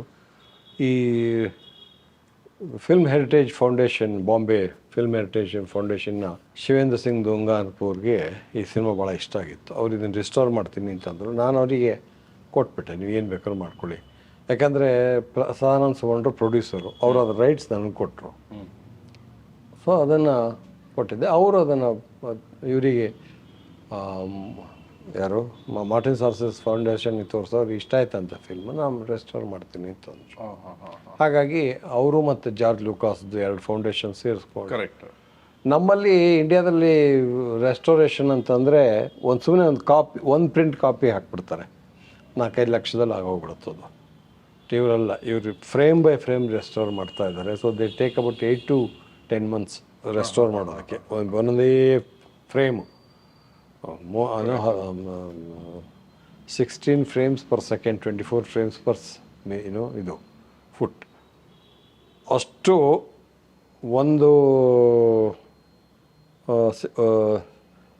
ಒಂದು ಸೆಕೆಂಡಿಗೆ 16 ಫ್ರೇಮ್ ಅಂತಂದರೆ ಫಿಲ್ಮ್ ಆಲ್ಮೋಸ್ಟ್ 2 hours ಇದೆ. ಎಷ್ಟು ಸೆಕೆಂಡ್ಸ್ ಆಗುತ್ತೆ ನೋಡಿ. ಅಷ್ಟು ಫ್ರೇಮ್ಸನ್ನು ಕೂತ್ಕೊಂಡು ಆಲ್ಮೋಸ್ಟ್ ಹ್ಯಾಂಡ್ ಪೈಟ್ ಥರ ಒಂದು ಫ್ರೇಮ್ ಬೈ ಫ್ರೇಮ್, ಇಲ್ಲಿ ಡಾಟ್ ಬಂದಿದೆ, ಇಲ್ಲೊಂಚೂರು ಪೀಕ್ ಕಿತ್ತೋಗಿದೆ, ಇಲ್ಲೊಂಚೂರು ಡಾರ್ಕ್ ಆಗಬೇಕು, ಇಲ್ಲೊಂಚೂರು ಲೈಟ್ ಆಗಬೇಕು ಅಂತ ಮಾಡ್ತಾರೆ. ಹಾಗಾಗಿ they take about 8 to 10 months and it's very expensive process. 40-50 lakh ಖರ್ಚು ಮಾಡ್ತಾರೆ. ಸೊ ಇದು ಈಗ ಶುರುವಾಗಿದೆ ಈ ಪ್ರಾಸೆಸ್? ಶುರುವಾಗಿದೆ. ಓಕೆ ಸರ್, ಇದರ ಉದ್ದೇಶ ಕೊನೆಗೂ ಆರ್ಕೈವ್ ಮಾಡಿ ಡಾಕ್ಯುಮೆಂಟ್ ಮಾಡಿ ಇಟ್ಕೊಳ್ಳೋದಕ್ಕ, ಅಥವಾ ಈಗ ಈ ಫಿಲಮ್ ರಿಸ್ಟೋರ್ ಆದಮೇಲೆ ತದನಂತರ ಏನಾದರೂ ಆಲ್ರೆಡಿ ಪ್ಲಾನ್ಸ್ ಇದೆಯಾ? ಅವ್ರದ್ದು ಇದೇನಿರುತ್ತೆ ಅಗ್ರಿಮೆಂಟ್ ಅಂತಂದರೆ ಅದು ಆಮೇಲೆ ಅವರ ಪ್ರಾಪರ್ಟಿ ಆಗುತ್ತೆ. ಯಾರ್ದು? ಮಾರ್ಟಿನ್ ಸ್ಕಾರ್ಸೆಸಿ ಫೌಂಡೇಶನ್ ಪ್ರಾಪರ್ಟಿ ಆಗುತ್ತೆ. ಅವರು ಅದನ್ನು ಫೆಸ್ಟಿವಲಲ್ಲಿ ಪ್ರಮೋಟ್ ಮಾಡ್ತಾರೆ, ಸೊ ಟೆಲಿವಿಷನ್ ಪ್ರಮೋಟ್ ಮಾಡ್ತಾರೆ. ನಮ್ಮ ಹತ್ರ ಕಾಪೀಸ್ ಇರುತ್ತೆ, ನಾವು ಬೇಕಾದ್ರೆ ನಮ್ಮ ಬೆಂಗಳೂರಲ್ಲಿ ಇದರಲ್ಲಿ ತೋರಿಸ್ಕೋಬೋದು, ನಮ್ಮ ಮಾರ್ಕೆಟಲ್ಲಿ ತೋರಿಸ್ಕೋಬೋದು. ಓಕೆ. ಬಟ್ ಇಂಟರ್ನ್ಯಾಷನಲ್ ಮಾರ್ಕೆಟ್ ಅಂತ ನನಗೆ ಇನ್ನೂ ಸ್ಪಷ್ಟ ಇದಿಲ್ಲ. ಏನೋ ಬಂತು, ಸೈನ್ ಮಾಡಿಕೊಟ್ಟಿದ್ದೀನಿ, I never bother to read it. ಯಾಕಂದರೆ ಅದು ಇದ್ರೂ ಒಂದೇ ಇನ್ನೊಂದು ಅಂತ ಇನ್ಯಾರು ಅದನ್ನು ನೋಡೋಕೆ ಹೋಗ್ತಾರೆ. ಅವ್ರಿಗೆ ಕೊಟ್ಟೆ. ಸೊ ಅದು ಆಯಿತು. ಇನ್ಫ್ಯಾಕ್ಟ್ ಅನ್ಫಾರ್ಚುನೇಟ್ ಇದೇನು ಅಂತಂದರೆ, ನಾನು ಮಾಡಿರೋ 14 ಫಿಲ್ಮಲ್ಲಿ ಐ ಥಿಂಕ್ ಸುಮಾರು 10 ಫಿಲ್ಮಿನ ನೆಗೆಟಿವ್ ಹಾಳಾಗಿದೆ. ಸೊ ಈಗ ಅದರಲ್ಲಿ ಒಂದು 3-4 ಫಿಲ್ಮ್ ಈಗ ಇಲ್ಲವೇ ಇಲ್ಲ. ಲೈಕ್ ತಬರನ ಕಥೆ ಇಲ್ಲ, ಆಕ್ರಮಣ ಇಲ್ಲ, ಮೂರುದಾರಿಗಳು ಇಲ್ಲ, ಬಣ್ಣದ ವೇಷ ಇಲ್ಲ. ಮೊನ್ನೆ ಯಾರೋ ಹೇಳಿದರು ಈವನ್ ದ್ವೀಪಾವರಿಗೂ ಹಾಳಾಗಿದೆ ಅಂತ. ಈಗೆಲ್ಲ ಲ್ಯಾಬ್ಗಳು ಕ್ಲೋಸ್ ಆಗಿರೋದ್ರಿಂದ ಅದನ್ನೆಲ್ಲ ನೆಗೆಟಿವ್ಸ್ ಎಲ್ಲೋ ಡಂಪ್ ಮಾಡಿದ್ದಾರೆ. ಅದನ್ನು ತೊಗೊಂಡೋಗಿ ಅಂತಂದರೆ ಅದಕ್ಕೂ ದುಡ್ಡಿರಲ್ಲ, ಪ್ರೊಡ್ಯೂಸರ್ ತೊಗೋಬೇಕು. ಅವ್ರು ಹೇಳ್ತಾರೆ ನಾನೊಂದು 45,000 ರೂಪಾಯಿ ಯಾಕೆ ಖರ್ಚು ಮಾಡ್ಕೋಬೇಕು, ನಂಗೆ ಬೇಡ ಆ ಫಿಲ್ಮ್. ಈಗ ಹಳೆ ಫಿಲ್ಮ್ ತೊಗೊಂಡು ಏನು ಮಾಡಬೇಕು, ಕ್ರೌರ್ಯ ತೊಗೊಂಡು ಏನು ಮಾಡಬೇಕು? ಅದಕ್ಕೆ ತುಂಬ ಜನ ಪ್ರೊಡ್ಯೂಸರ್ಗಳು ಒಪ್ಪಲ್ಲ. ಅದನ್ನೆಲ್ಲ ತೊಗೊಂಡೋಗಿ ನಾವು ಈಗಂತೂ ಮುಂಚೆ ಆದರೆ ಅಟ್ಲೀಸ್ಟ್ ನ್ಯಾಷನಲ್ ಫಿಲ್ಮ್ ಆರ್ಕೈವ್ ಇತ್ತು ಗೌರ್ಮೆಂಟ್ದು, ಈಗ ಅದು NFDC ಇದಾಗಿದೆ. ಅದನ್ನು ತಗೊಂಡು ಹೋಗಿ ಅಲ್ಲಿ ಡಿಪಾಸಿಟ್ ಮಾಡಬೇಕು. ಇಲ್ಲದೇ ನೆಗೆಟಿವ್ಸನ್ನು ಮನೇಲಿ ತಂದು ಇಟ್ಕೊಳಕ್ಕೆ ಬರೋಲ್ಲ. ಅದು ಇಟ್ ಸ್ಟಾರ್ಟ್ಸ್ ರಾಟಿಂಗ್. ಆಮೇಲೆ ಅದು ಕೆಟ್ಟ ವಾಸನೆ ಬರುತ್ತೆ, ತಡ್ಕೊಳಕ್ಕಾಗಲ್ಲ ಅಷ್ಟು. ಅದಕ್ಕೆ ಒಂದು ಏರ್ ಕಂಡೀಷನ್ ರೂಮಲ್ಲೇ ಇಡಬೇಕು, ಸ್ಟೋರೇಜ್ ಕಂಡೀಷನ್ಸಲ್ಲೇ ಇಡಬೇಕು. ಎಲ್ಲಿಡೋದು? ಇಷ್ಟೊತ್ತಿಗೆ ಮಾಡಬೇಕಿತ್ತು ಸ್ಟೇಟ್ ಗೌರ್ಮೆಂಟು. ರೈಟ್ಸ್ ಅವ್ರ ಹತ್ರ ಇದೆ ಅಂತ ನೀವು ಪ್ರಯತ್ನ ಪಡಲಿಲ್ವಾ ನಿಮ್ಮ ಚಿತ್ರಗಳಿಗೆ? ಅಲ್ಲ, ಅದು ನಾನು ಮಾಡಿದ್ರೆ ನಾನು ಕೈಯಿಂದ ಎಲ್ಲಿಂದ ದುಡ್ಡು ಕಟ್ಟೋದು? ಈಗ ಒಂದೊಂದು ಫಿಲ್ಮಿಗೆ ನೀವು 30-40 ಸಾವಿರ ಅಂತಂದರೆ 15 ಸಿನಿಮಾಗೆ ಎಷ್ಟಾಗೋಯ್ತು? 5-6 ಲಕ್ಷ ರೂಪಾಯಿ ಖರ್ಚು ಮಾಡಬೇಕು. ಖರ್ಚು ಮಾಡ್ತೀವಿ ಅಂತ ಇಟ್ಕೊಳ್ಳಿ, ಎಲ್ಲಿ ಇಡ್ತೀರ ಅದನ್ನು? ಇಡೋದಾಗಲಿ. ಅಲ್ಲ, ನೀವು ಹೇಳಿದ ಹಾಗೆ NFDC ಹೋಗಿ ಸಬ್ಮಿಟ್ ಮಾಡ್ಲಿಕ್ಕೆ, NFDC ಹೋದ್ರೆ ಅವ್ರದ್ದೇ ಕೆಲವು ಇದಿರುತ್ತೆ. ಆ್ಯಂಡ್ ಸೊ ಅದು ಅಷ್ಟು ಸುಲಭ ಅಲ್ಲ ಅದು. ಮುಂಚೆ ನ್ಯಾಷನಲ್ ಫಿಲ್ಮ್ ಆರ್ಕೈವ್ ಇದ್ದಾಗ ತಗೊಂಡು ಹೋಗ್ಬಿಟ್ಟಿದ್ರೆ ಅನುಕೂಲ ಇತ್ತು. ಅವಾಗ it was A government of India ಇದು. ಈಗ NFTC is A private body. ಅಲ್ಲಿ ಇಟ್ಬಿಟ್ಟಿದ್ದಿದ್ರೆ ಅಲ್ಲಿ ಅದನ್ನು ರೆಸ್ಟೋರ್ ಮಾಡ್ತಿರ್ಲಿಲ್ಲ, ಬಟ್ ಅಲ್ಲಿ ಏರ್ ಕಂಡೀಷನ್ ರೂಮ್ ಇತ್ತು. ಈ ಫಿಲ್ಮ್ ಏನು ಮಾಡ್ತದೆ ಅಂತಂದರೆ ಅದರ ರೀಲ್ಸು ಅದನ್ನು ಅಟ್ಲೀಸ್ಟ್ ಒಂದು 3 ತಿಂಗಳೊಂದ್ಸಲ ವೈಂಡ್ ಮಾಡಬೇಕು, ಇಲ್ಲದೆ ಸ್ಟಿಕ್ಕಿ ಆಗುತ್ತೆ. ಆಮೇಲೆ ಅದು ರೀಲೇ ಬಿಚ್ಚಕ್ಕೆ ಬರೋಲ್ಲ. ಅದು ಬಿಚ್ಚಿದ್ರೆ ಇದರ ಇಮೇಜಸ್ ಎಲ್ಲ ಅದಕ್ಕೆ ಕಂಟ್ಕೊಳ್ಳೋದೆ, ಅದರ ಇಮೇಜಸ್ ಹಂಗೆ ಏನೋ ಆಗಿರ್ಬೋದು, ಗೊತ್ತಿಲ್ಲ. ಅದಕ್ಕೆ ರೆಸ್ಟೋರ್ ಮಾಡ್ಕೊಳ್ಳೋಕೆ ಫಸ್ಟು ಡಿಜಿಟೈಸ್ ಮಾಡೋದು, ಆಮೇಲೆ ರೆಸ್ಟೋರೇಷನ್. ಅಟ್ಲೀಸ್ಟ್ ಡಿಜಿಟೈಸ್ ಮಾಡ್ಕೋಬೇಕು. ಡಿಜಿಟೈಸ್ ಮಾಡ್ಕೊಳ್ಳೋದಕ್ಕೂ ಒಂದು ಫಿಲ್ಮಿಗೆ ಏನಿಲ್ಲ ಅಂತಂದ್ರೆ 3-4 ಲಕ್ಷ ರೂಪಾಯಿ ಬೇಕು. 15 ಸಿನಿಮಾ ಅಂತಂದರೆ 15-4 60 6-7 ಲಕ್ಷ ರೂಪಾಯಿ ಬೇಕು, 60 ಲಕ್ಷ ರೂಪಾಯಿ ಬೇಕು. ಅದೇ ಯಾರು ಕೊಡ್ತಾರೆ? ಯಾರು? ಕೆಲವರು ಅದೃಷ್ಟವಂತರು ಇರ್ತಾರೆ, ಅವ್ರಿಗೆ ಯಾರೋ ಸ್ಪಾನ್ಸರ್ ಸಿಗ್ತಾರೆ. ಕನ್ನಡ ಸಿನಿಮಾಗಳಿಗೆ ಯಾರೋ ಸ್ಪಾನ್ಸರ್ ಸಿಕ್ಕಲ್ಲ. ಹಾಗಾಗಿ ಇದಾಗಿದ್ದೇ ಒಂದು ದೊಡ್ಡ ಸಾಧನೆ ಅಂತ ತಿಳ್ಕೊತೀನಿ, ಒಂದು ಕನ್ನಡ ಸಿನಿಮಾವನ್ನು. ಬಟ್ ಈ ಫಿಲ್ಮ್ ಹೆರಿಟೇಜ್ ಫೌಂಡೇಶನ್ನಿನ ಇವರು ಭಾಳ ಒಳ್ಳೆ ಕೆಲಸ ಮಾಡ್ತಾಯಿದ್ದಾರೆ, ಶಿವೇಂದ್ರ ಸಿಂಗ್ ಅವರು. ಯಾಕಂತಂದರೆ ಫಸ್ಟ್ ಅವ್ರು ತಗೊಂಡಿದ್ದು ಒಂದು ಮಲಯಾಳಂ ಫಿಲ್ಮು, ಆನಂತರ ಒಂದು ಮಣಿಪುರ್ ಫಿಲ್ಮು, ಈ ಕನ್ನಡ ಫಿಲ್ಮು. ಬಟ್ ಅದೇ ನ್ಯಾಷನಲ್ ಫಿಲ್ಮ್ ಆರ್ಕೈವ್ ಮಾಡುವಾಗ ಫಸ್ಟ್ ತಗೊಂಡಿದ್ದೆಲ್ಲ ಹಿಂದಿ ಫಿಲ್ಮ್ಸ್. ನಾವು ಅವ್ರಿಗೆ ಹೇಳ್ತಾನೆ ಇದ್ದು, ಕನ್ನಡದ 40 ಫಿಲ್ಮ್ ಲಿಸ್ಟ್ ನಾನೇ ಕೊಟ್ಟಿದ್ದೆ, ನಾನು ಅದು ಕಮಿಟಿಲಿ ಇದ್ದೆ. 40 ಫಿಲ್ಮ್, ಯಾಕಂದರೆ ಅವ್ರ ಹತ್ರ ಏನಿದೆಯೋ ಅದು ಮಾತ್ರ ರಿಜಿಸ್ಟರ್ ಮಾಡಿ. ಕನ್ನಡದ 40 ಕನ್ನಡದ 80-90 ಫಿಲ್ಮ್ ಅಲ್ಲಿದೆ. ಕನ್ನಡದಲ್ಲಿ ಆಗಿರೋದೆಷ್ಟು ಇರೋದ್ರಲ್ಲಿ ಬರೀ 80 ಫಿಲ್ಮ್ ಅಷ್ಟೇ. ಆ 80ಲ್ಲಿ 40 ರಿಸ್ಟೋರ್ ಮಾಡಬೇಕು ಅಂತ ಹೇಳಿದ್ರು. ಒಂದೇ ಪಾಪ್ಯುಲರ್ ಇರುತ್ತೆ, ಒಂದು ಅವಾರ್ಡ್ ವಿನಿಂಗ್ ಇರುತ್ತೆ, ಎಲ್ಲ ಒಪ್ಕೊಂಡಿದ್ರು. ಅಷ್ಟೊತ್ತಿಗೆ ನ್ಯಾಷನಲ್ ಫಿಲ್ಮ್ ಆರ್ಕೈವ್ನೇ ಇಲ್ಲ ಆಯಿತು, ಮುಚ್ಚೋಯ್ತು. ಅದು ಇದ್ದಿದ್ರೆ ಬಹುಶಃ. ಬಟ್ ಭಾಳ ಸಿಸ್ಟಮೆಟಿಕ್ಕಾಗಿ ಮಾಡಬೇಕು. ನಮ್ಮ ಇಂಡಿಯಾದಲ್ಲಿ ಸಿಸ್ಟಮೆಟಿಕ್ಕಾಗಿ ಮಾಡಲ್ಲ. ನನ್ನ ಫ್ರೆಂಡ್ ಒಬ್ರದ್ದು ಎಲ್ಲ ಇದನ್ನು ಮಾಡಿದ್ದಾರೆ, ತುಂಬ ಕಾಂಟ್ರಾಸ್ಟಾಗಿ ಮಾಡಿದ್ದಾರೆ. ಸ್ಟೇಟ್ ಗೌರ್ಮೆಂಟು ಸ್ವಲ್ಪ ದುಡ್ಡು ಅಲಾಟ್ ಮಾಡಿ ಇಷ್ಟೊತ್ತಿಗೆ ಮಾಡಿಬಿಡ್ಬೇಕಿತ್ತು, ಒಂದಷ್ಟು ವರ್ಷ. ಅದರ ಫಿಲ್ಮ್ ಒಂಥರದಲ್ಲಿ ಲಾಸ್ಟ್ ಪ್ರಿಯಾರಿಟಿ ಎಲ್ಲರಿಗೂ. ನಾನು ತುಂಬ ಜನಕ್ಕೆ ಅದರ ಇಂಪಾರ್ಟೆನ್ಸ್ ಗೊತ್ತಿಲ್ಲ, ಒಂದು ಕಲ್ಚರಲ್ ಇಂಪಾರ್ಟೆನ್ಸ್ ಗೊತ್ತಿಲ್ಲ. ಅಥವಾ ನಮ್ಮ ಫಿಲ್ಮ್ ಎಷ್ಟು ಫಿಲ್ಮ್ಗಳಿಗೆ ಕಲ್ಚರಲ್ ಇಂಪಾರ್ಟೆನ್ಸ್ ಇದೆ ಅದು ನಮಗೆ ಗೊತ್ತಿಲ್ಲ. ನಮ್ಮೆಲ್ಲರಿಗೂ ನಮ್ಮ ಸಿನಿಮಾ ಇಂಪಾರ್ಟೆಂಟು ಅನಿಸುತ್ತೆ, ಅದರ ಕಲ್ಚರಲ್ಲಿ ಅದು ಇಂಪಾರ್ಟೆಂಟ್ ಹೌದೋ ಅಲ್ವೋ ಗೊತ್ತಿಲ್ಲ. ಕನ್ನಡದಲ್ಲಂತೂ ನಾವು ನಟರ ಮೂಲಕ ಸಿನಿಮಾವನ್ನು ಅರ್ಥ ಮಾಡ್ಕೊಂಡು ಟ್ರೈ ಮಾಡ್ತೀವಿ. ಹಾಗಲ್ಲ, ಸಿನಿಮಾಕ್ಕೆ ಒಂದು ಕಲ್ಚರಲ್ ಇಂಪಾರ್ಟೆನ್ಸ್ ಇದೆಯಲ್ಲ, ಅದನ್ನು ಅರ್ಥ ಮಾಡ್ಕೊಂಡು. ಕರೆಕ್ಟ್. ಕನ್ನಡದ ಉಳಿವು ಅಳಿವು ಅಂತೆಲ್ಲ ಮಾತಾಡ್ತೀವಿ. ಆ್ಯಂಡ್ ನಮ್ಮ ಮೇನ್ ಸ್ಟ್ರೀಮ್ ಚಿತ್ರಗಳಲ್ಲಿ ಕನ್ನಡದ ಬಳಕೆ ಕಡಿಮೆ ಆಗ್ತಾ ಇದೆ ಅನ್ನೋದು ಒಂದು ವಾದವೂ ಇದೆ.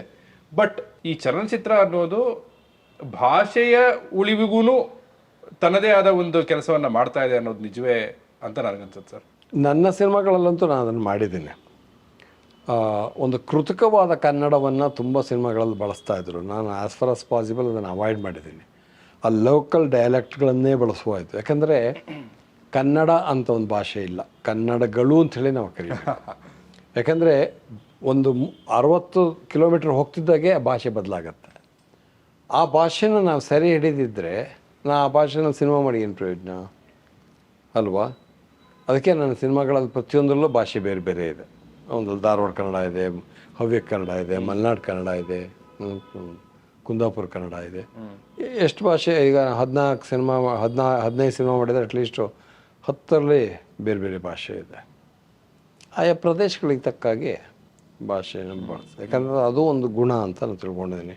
ಸಿನಿಮಾ ಅದು ನಾವೇನು ದೊಡ್ಡ ಕಾಂಟ್ರಿಬ್ಯೂಷನ್ ಅನ್ನಲ್ಲ, ಬಟ್ ನಾನು ಸಿನಿಮಾ ಮಾಡಿದಾಗ ಅದನ್ನು ಇಟ್ಕೋಬೇಕು ಅಂಥೇಳಿ ಆ ಎಚ್ಚರ ಇವತ್ತಿದೆ ಅನ್ನೋ ನಂಗೆ ಭಾಳ ಖುಷಿ.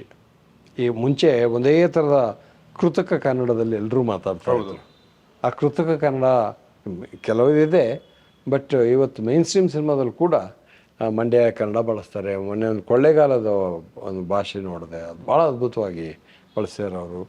ಹಾಗೆ ಮುಂಚೆಲ್ಲ ಅದು ಏನಂತಾರೆ, ಲೇವಡಿ ಮಾಡೋದಕ್ಕೆ ದಕ್ಷಿಣ ಕನ್ನಡದವ್ರನ್ನ ತರ್ತಾಯಿದ್ರು. ಎಂಥದ್ದು ಮಾರೇರೆ ಅಂದರೆ ದಕ್ಷಿಣ ಕನ್ನಡ ಅಂತಂದು ಅದು ಹೊರಟೋಯ್ತು. ಅಥವಾ ಉತ್ತರ ಕನ್ನಡ, ಕರ್ನಾಟಕವನ್ನು, ಅವೆಲ್ಲ ಹೊರಟೋಗಿ ಈಗ ಭಾಳ ಶ್ರದ್ಧೆಯಿಂದ ಮಾಡ್ತಾಯಿದ್ದಾರೆ. ಕನ್ನಡದಲ್ಲಿ ಮೈನ್ ಸ್ಟ್ರೀಮಲ್ಲಿ ಈಗ ಒಂದು 8-10 ಕರಾವಳಿ ಕನ್ನಡ ಮಾತಾಡುವ ಸಿನಿಮಾಗಳು ಬಂದಿವೆ. ಅದು ಒಂದು ರೀತಿಯಲ್ಲಿ ಕನ್ನಡ ಭಾಷೆಗೆ ಕನ್ನಡ ಸಿನಿಮಾ ಕೊಡ್ತಿರುವಂಥ ಕೊಡುಗೆ ಅಂತ ತಿಳ್ಕೊಂಡಿದ್ದೀನಿ. ಶೋರ್. ಮುಂಚೆ ಇದ್ದ ಹಾಗೆ ಉಡಾಫೆ ಇದಿಲ್ಲ. ಒಳನಾಡು ಕನ್ನಡಿಗರಿಗೆ ಎಂಥದ್ದು ಮಾರಾಯ ಅಂದ್ಬಿಟ್ರೆ ಸೌತ್ ಕನ್ನಡ ಆಯಿತು ಅಂತ ತಿಳ್ಕೊಂಡಿದ್ರು, ಅದು ಇಲ್ಲ ಈಗ. ಹೌದು. ಅಷ್ಟೆಲ್ಲ ಮಾತಾಡ್ತಾರೆ. ಅಲ್ಲೂ ಉಡುಪಿ ಕನ್ನಡ ಬೇರೆ, ಕುಂದಾಪುರ ಕನ್ನಡ ಬೇರೆ ಅಂತ ಗೊತ್ತಾಗಿದೆ. ಸರ್, ಇದು ಘಟಶ್ರಾದ್ದದ್ದು 5 ಪ್ರಿಂಟ್ ಮಾಡಿಸಿದ್ರಿ ಅಂತ ಹೇಳಿದ್ರಿ. ಆಗ ಆಲೋಚನೆ ಏನು ಸರ್? ಆ 5 ಪ್ರಿಂಟ್ಗಳು ಎಲ್ಲೆಲ್ಲಿ ಹೋಗ್ತಿದ್ವು? ಘಟಶ್ರಾದ್ದಕ್ಕೆ ಒಂದು ಒಳ್ಳೆಯ ಡಿಸ್ಟ್ರಿಬ್ಯೂಷನ್. ಸ್ವಲ್ಪ ಕಾಯ್ಬೇಕಾಯ್ತು ನಾವು, 1 ವರ್ಷ ಸಿಕ್ಕಲಿಲ್ಲ ಯಾರು. ಬಟ್ ಒಂದು ಒಳ್ಳೆ ಇವ್ರು ಸಿಕ್ಕರು, ಮಧುಸೂದನ್ ಮೂವೀಸ್ ಅಂತ. ಆಗಷ್ಟೇ ಶುರುವಾಗಿತ್ತು, ಅವ್ರು ತಗೊಂಡ್ರು. ಅವರು ಡಿಸ್ಟ್ರಿಬ್ಯೂಷನ್ ಮಾಡಿದ್ದು, ಬೇರೆ ಬೇರೆ ಕಡೆ ಕಳಿಸಿದ್ರು. ಅವಾಗ ಈ ಥರ ಸಿನಿಮಾಗಳೆಲ್ಲ ತುಂಬ ಚೆನ್ನಾಗಿ ಓಡ್ತಾ ಇತ್ತು. 8 ಕಡೆ ನನ್ನ ಸಿನಿಮಾ 50 ದಿವಸ ಓಡಿದೆ, ವಿಚ್ ಬೈ ಇಟ್ ಸೆಲ್ಫ್ ಭಾಳ ದೊಡ್ಡ ಅಚೀವ್ಮೆಂಟ್. ಅವಾಗ ಎಲ್ಲಿ ಸಣ್ಣ ಸಣ್ಣ ಊರುಗಳಲ್ಲಿ, ಕೊಪ್ಪಳ ಅಂತ ಊರುಗಳಲ್ಲೆಲ್ಲ ಓಡಿದೆ ಫಿಲ್ಮು. ಸರ್, ಈಗ 5 ಪ್ರಿಂಟ್, ಆ ಪ್ರಿಂಟ್ಗಳನ್ನು ಮತ್ತೆ ಅವ್ರು ಕಾಪಿ ಮಾಡ್ಕೊಳ್ತಿದ್ರ ಅಥವಾ 5 ಪ್ರಿಂಟ್ ಇದೆ? 5 ಪ್ರಿಂಟ್. ಸೊ ಏಕಕಾಲಕ್ಕೆ 5 ಚಿತ್ರಮಂದಿರಗಳಲ್ಲಿ ಓಡೋದು. ಏನಾಗುತ್ತೆ ಅಂತಂದರೆ, ಈಗ ಕೊಪ್ಪಳ ಅಂತ ಇಟ್ಕೊಳ್ಳಿ, ಅಲ್ಲಿ 1 ವಾರ ಓಡುತ್ತೆ. ಅಲ್ಲಿಂದ ಇಮಿಡಿಯೇಟ್ ಅವರು ಇನ್ನೊಂದು ಊರಿಗೆ ಶಿಫ್ಟ್ ಮಾಡ್ತಾರೆ. ಅದು ಅವಾಗೆಲ್ಲ ಸೆಂಟ್ರಲೈಸ್ಡ್ ಡಿಸ್ಟ್ರಿಬ್ಯೂಷನ್ ಇತ್ತಲ್ಲ, ತುಂಬ ಚೆನ್ನಾಗಿ ಇದನ್ನೆಲ್ಲ ಮಾಡ್ತಾಯಿದ್ರು. ಈ ಪ್ರಿಂಟ್ ಇಲ್ಲಿಂದ ಅಲ್ಲಿ ಹೋಗುತ್ತೆ, ಆ ಪ್ರಿಂಟ್ ಇಲ್ಲಿಂದ ಇಲ್ಲಿಗೆ ಬರುತ್ತೆ ಅಂತೆಲ್ಲ ಇತ್ತು. ಇವಾಗ ಅದಿಲ್ಲ. ಈಗಂತೂ ಇದು ಬಿಡಿ, ಎಲ್ಲ ಡಿಜಿಟಲ್ ಬೀಮಿಂಗ್ ಬಂದಮೇಲಂತೂ ಯಾವ ಥರದ ಕಂಟ್ರೋಲು ಇಲ್ಲ. ಅದೇ 77-78 ಇಸ್ವಿಯಲ್ಲೇನೆ ಒಂದು ಮೇನ್ ಸ್ಟ್ರೀಮ್ ಕಮರ್ಷಿಯಲ್ ಚಿತ್ರ ಎಷ್ಟು ಪ್ರಿಂಟ್ಗಳು ತೆಗಿತಾ ಇದ್ರು ಆನ್ ಆವ್ರೇಜ್? ಅವರು 15-20 ಎಲ್ಲ ಮಾಡ್ತಾಯಿದ್ರು. ಆವಾಗ ಈ ನನ್ನ ಫಿಲ್ಮ್ ರಿಲೀಸ್ ಆಗಿದ್ದು 78. 85ರವರೆಗೆ ನಮ್ಮಲ್ಲಿ ಇದಿರಲಿಲ್ಲ, ವಿಂಗಡಣೆ, ಕಮರ್ಷಿಯಲು ಮತ್ತು ಆರ್ಟು ಅಂತೆಲ್ಲ. ಇನ್ಫ್ಯಾಕ್ಟು ಘಟಶ್ರಾದ್ದ ಆವಾಗ ಯಾರು ನಮ್ಮ ಒಬ್ಬರು ಬರೀ ಘಟಶ್ರಾದ್ದ, ಅದಾದಮೇಲೆ ಆಕ್ರಮಣ ಅಂತಂದೆಲ್ಲ ಸಿನಿಮಾ ಮಾಡಿದೆ. ಆವಾಗ ಯಾರು ಹೀಗೆ ಬಂದು ಒಂದು ಸಿನಿಮಾ, ದೊಡ್ಡ ನಟರ ಒಬ್ಬ ಸಿನಿಮಾ ಬೇಕು ಅಂದರೆ ರಾಜ್ಕುಮಾರ್ ಸಿನಿಮಾ ಬೇಕು ಅಂತ ಬಂದರೆ, ರಾಜ್ಕುಮಾರ್ ಸಿನಿಮಾ ಅವ್ರ ಫ್ಯಾಮಿಲಿಯಲ್ಲೇ ಇರ್ತಿತ್ತು, ಬೇರೆ ಯಾವ್ದಾದ್ರು ಒಂದು ಭಾಳ ಯಶಸ್ವಿ. ಇವ್ರು ಹೇಳ್ತಾಯಿದ್ರು, ಫಸ್ಟ್ ಈ ಫಿಲ್ಮ್ ಹಾಕು 1 ವಾರ, ಮುಂದಿನ ವಾರ ಆ ಸಿನಿಮಾ ಕೊಡ್ತೇನೆ ಅಂತ. ಹಾಗಾಗಿ ನಮ್ಮ ಸಿನಿಮಾಗಳಿಗೆ ವ್ಯಾಪಕವಾದ ಒಂದು ವಿಸಿಬಿಲಿಟಿ ಬಂತು. ಇವತ್ತು ಅದು ಆಗಲ್ಲ. ಇವತ್ತು ಕನ್ನಡದಲ್ಲಿ ತುಂಬ ಒಳ್ಳೊಳ್ಳೆ ಫಿಲ್ಮ್ಗಳು ಆಗ್ತಾಯಿದೆ. ತುಂಬ ಜನ ನೋಡು, ನಾನು ಈ ಉದ್ಯಮದಲ್ಲಿದ್ದೇ ಕೆಲವು ಒಳ್ಳೆಯ ಸಿನಿಮಾಗಳನ್ನ ನಂಗೆ ನೋಡೋಕ್ಕಾಗಿಲ್ಲ. ಆ ಸಿನಿಮಾ ನೋಡಬೇಕಿತ್ತು, ಅದಕ್ಕೆ ಅಲ್ಲೇ ಅವಾರ್ಡ್ ಬಂತು ಅಂತ ಅದಕ್ಕೆ ಅಲ್ಲಿ ಸುದ್ದಿ ಮಾಡಿದೆ. ಬಟ್ ಅದು ಇಲ್ಲಿ ಬರೋದೇ ಇಲ್ಲ ಅನ್ನೋಕ್ಕೆ ಬೇರೆ ಬೇರೆ ಕಾರಣಗಳಿದೆ. ಈಗ ನಮ್ಮ ಈ ಡಿಸ್ಟ್ರಿಬ್ಯೂಷನ್ ನೆಟ್ವರ್ಕ್ ಬೆಂಗಳೂರಿಂದ ಕೈ ತಪ್ಪಿ ಹೋಗಿದೆ. ಈಗ ಮುಂಚೆ ಬೆಂಗಳೂರು ಗಾಂಧಿನಗರಕ್ಕೆ ಹೋದರೆ ಈ 10 ಡಿಸ್ಟ್ರಿಬ್ಯೂಟ್ರಲ್ಲಿ ಯಾರೋ ಒಬ್ಬ ಆಯ್ತಪ್ಪ ನೋಡೋಣ ಅಂತ ಹೇಳ್ತಿದ್ರು.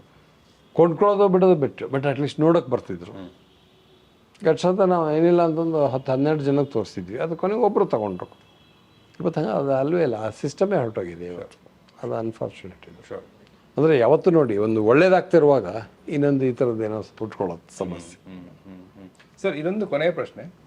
ನಾವು ವೈಲೆನ್ಸ್ ಬಗ್ಗೆ ಹೆಚ್ಚು ಮಾತಾಡಿದ್ವಿ, and I brought up the point of emotional violence as well.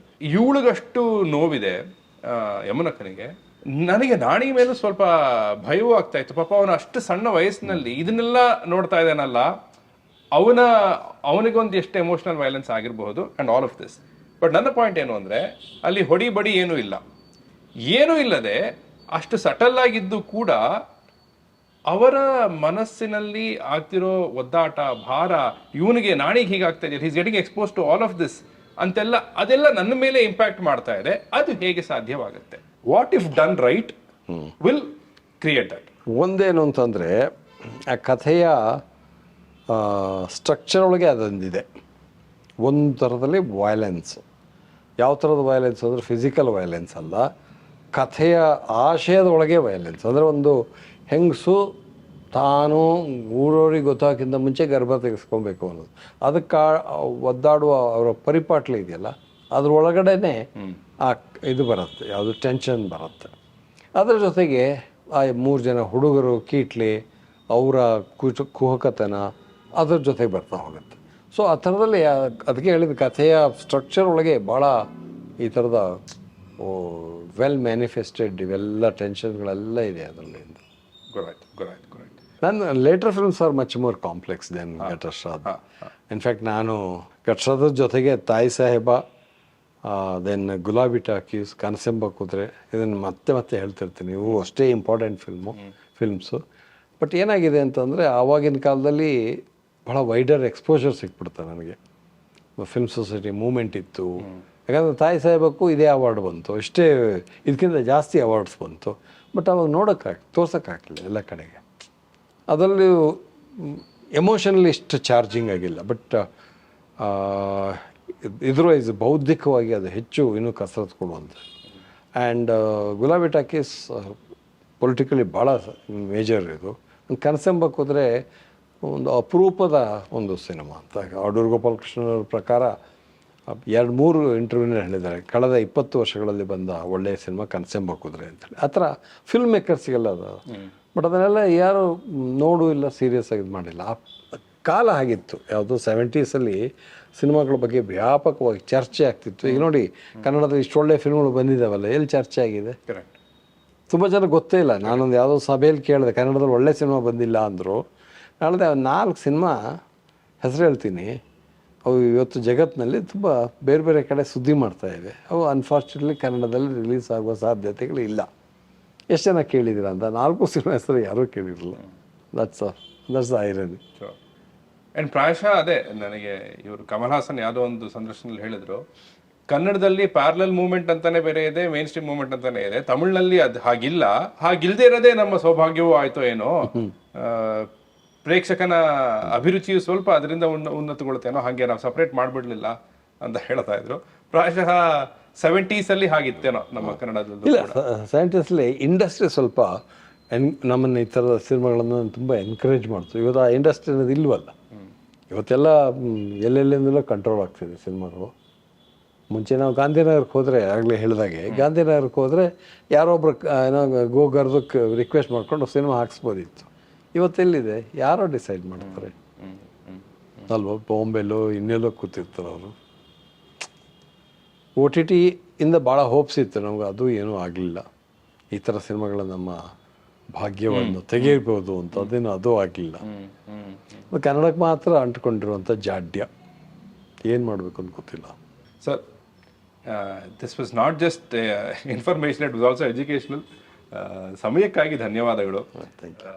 GT Holidays, South India's #1 travel brand. Govi, a vernacular edutech brand, skilling everyone, everywhere.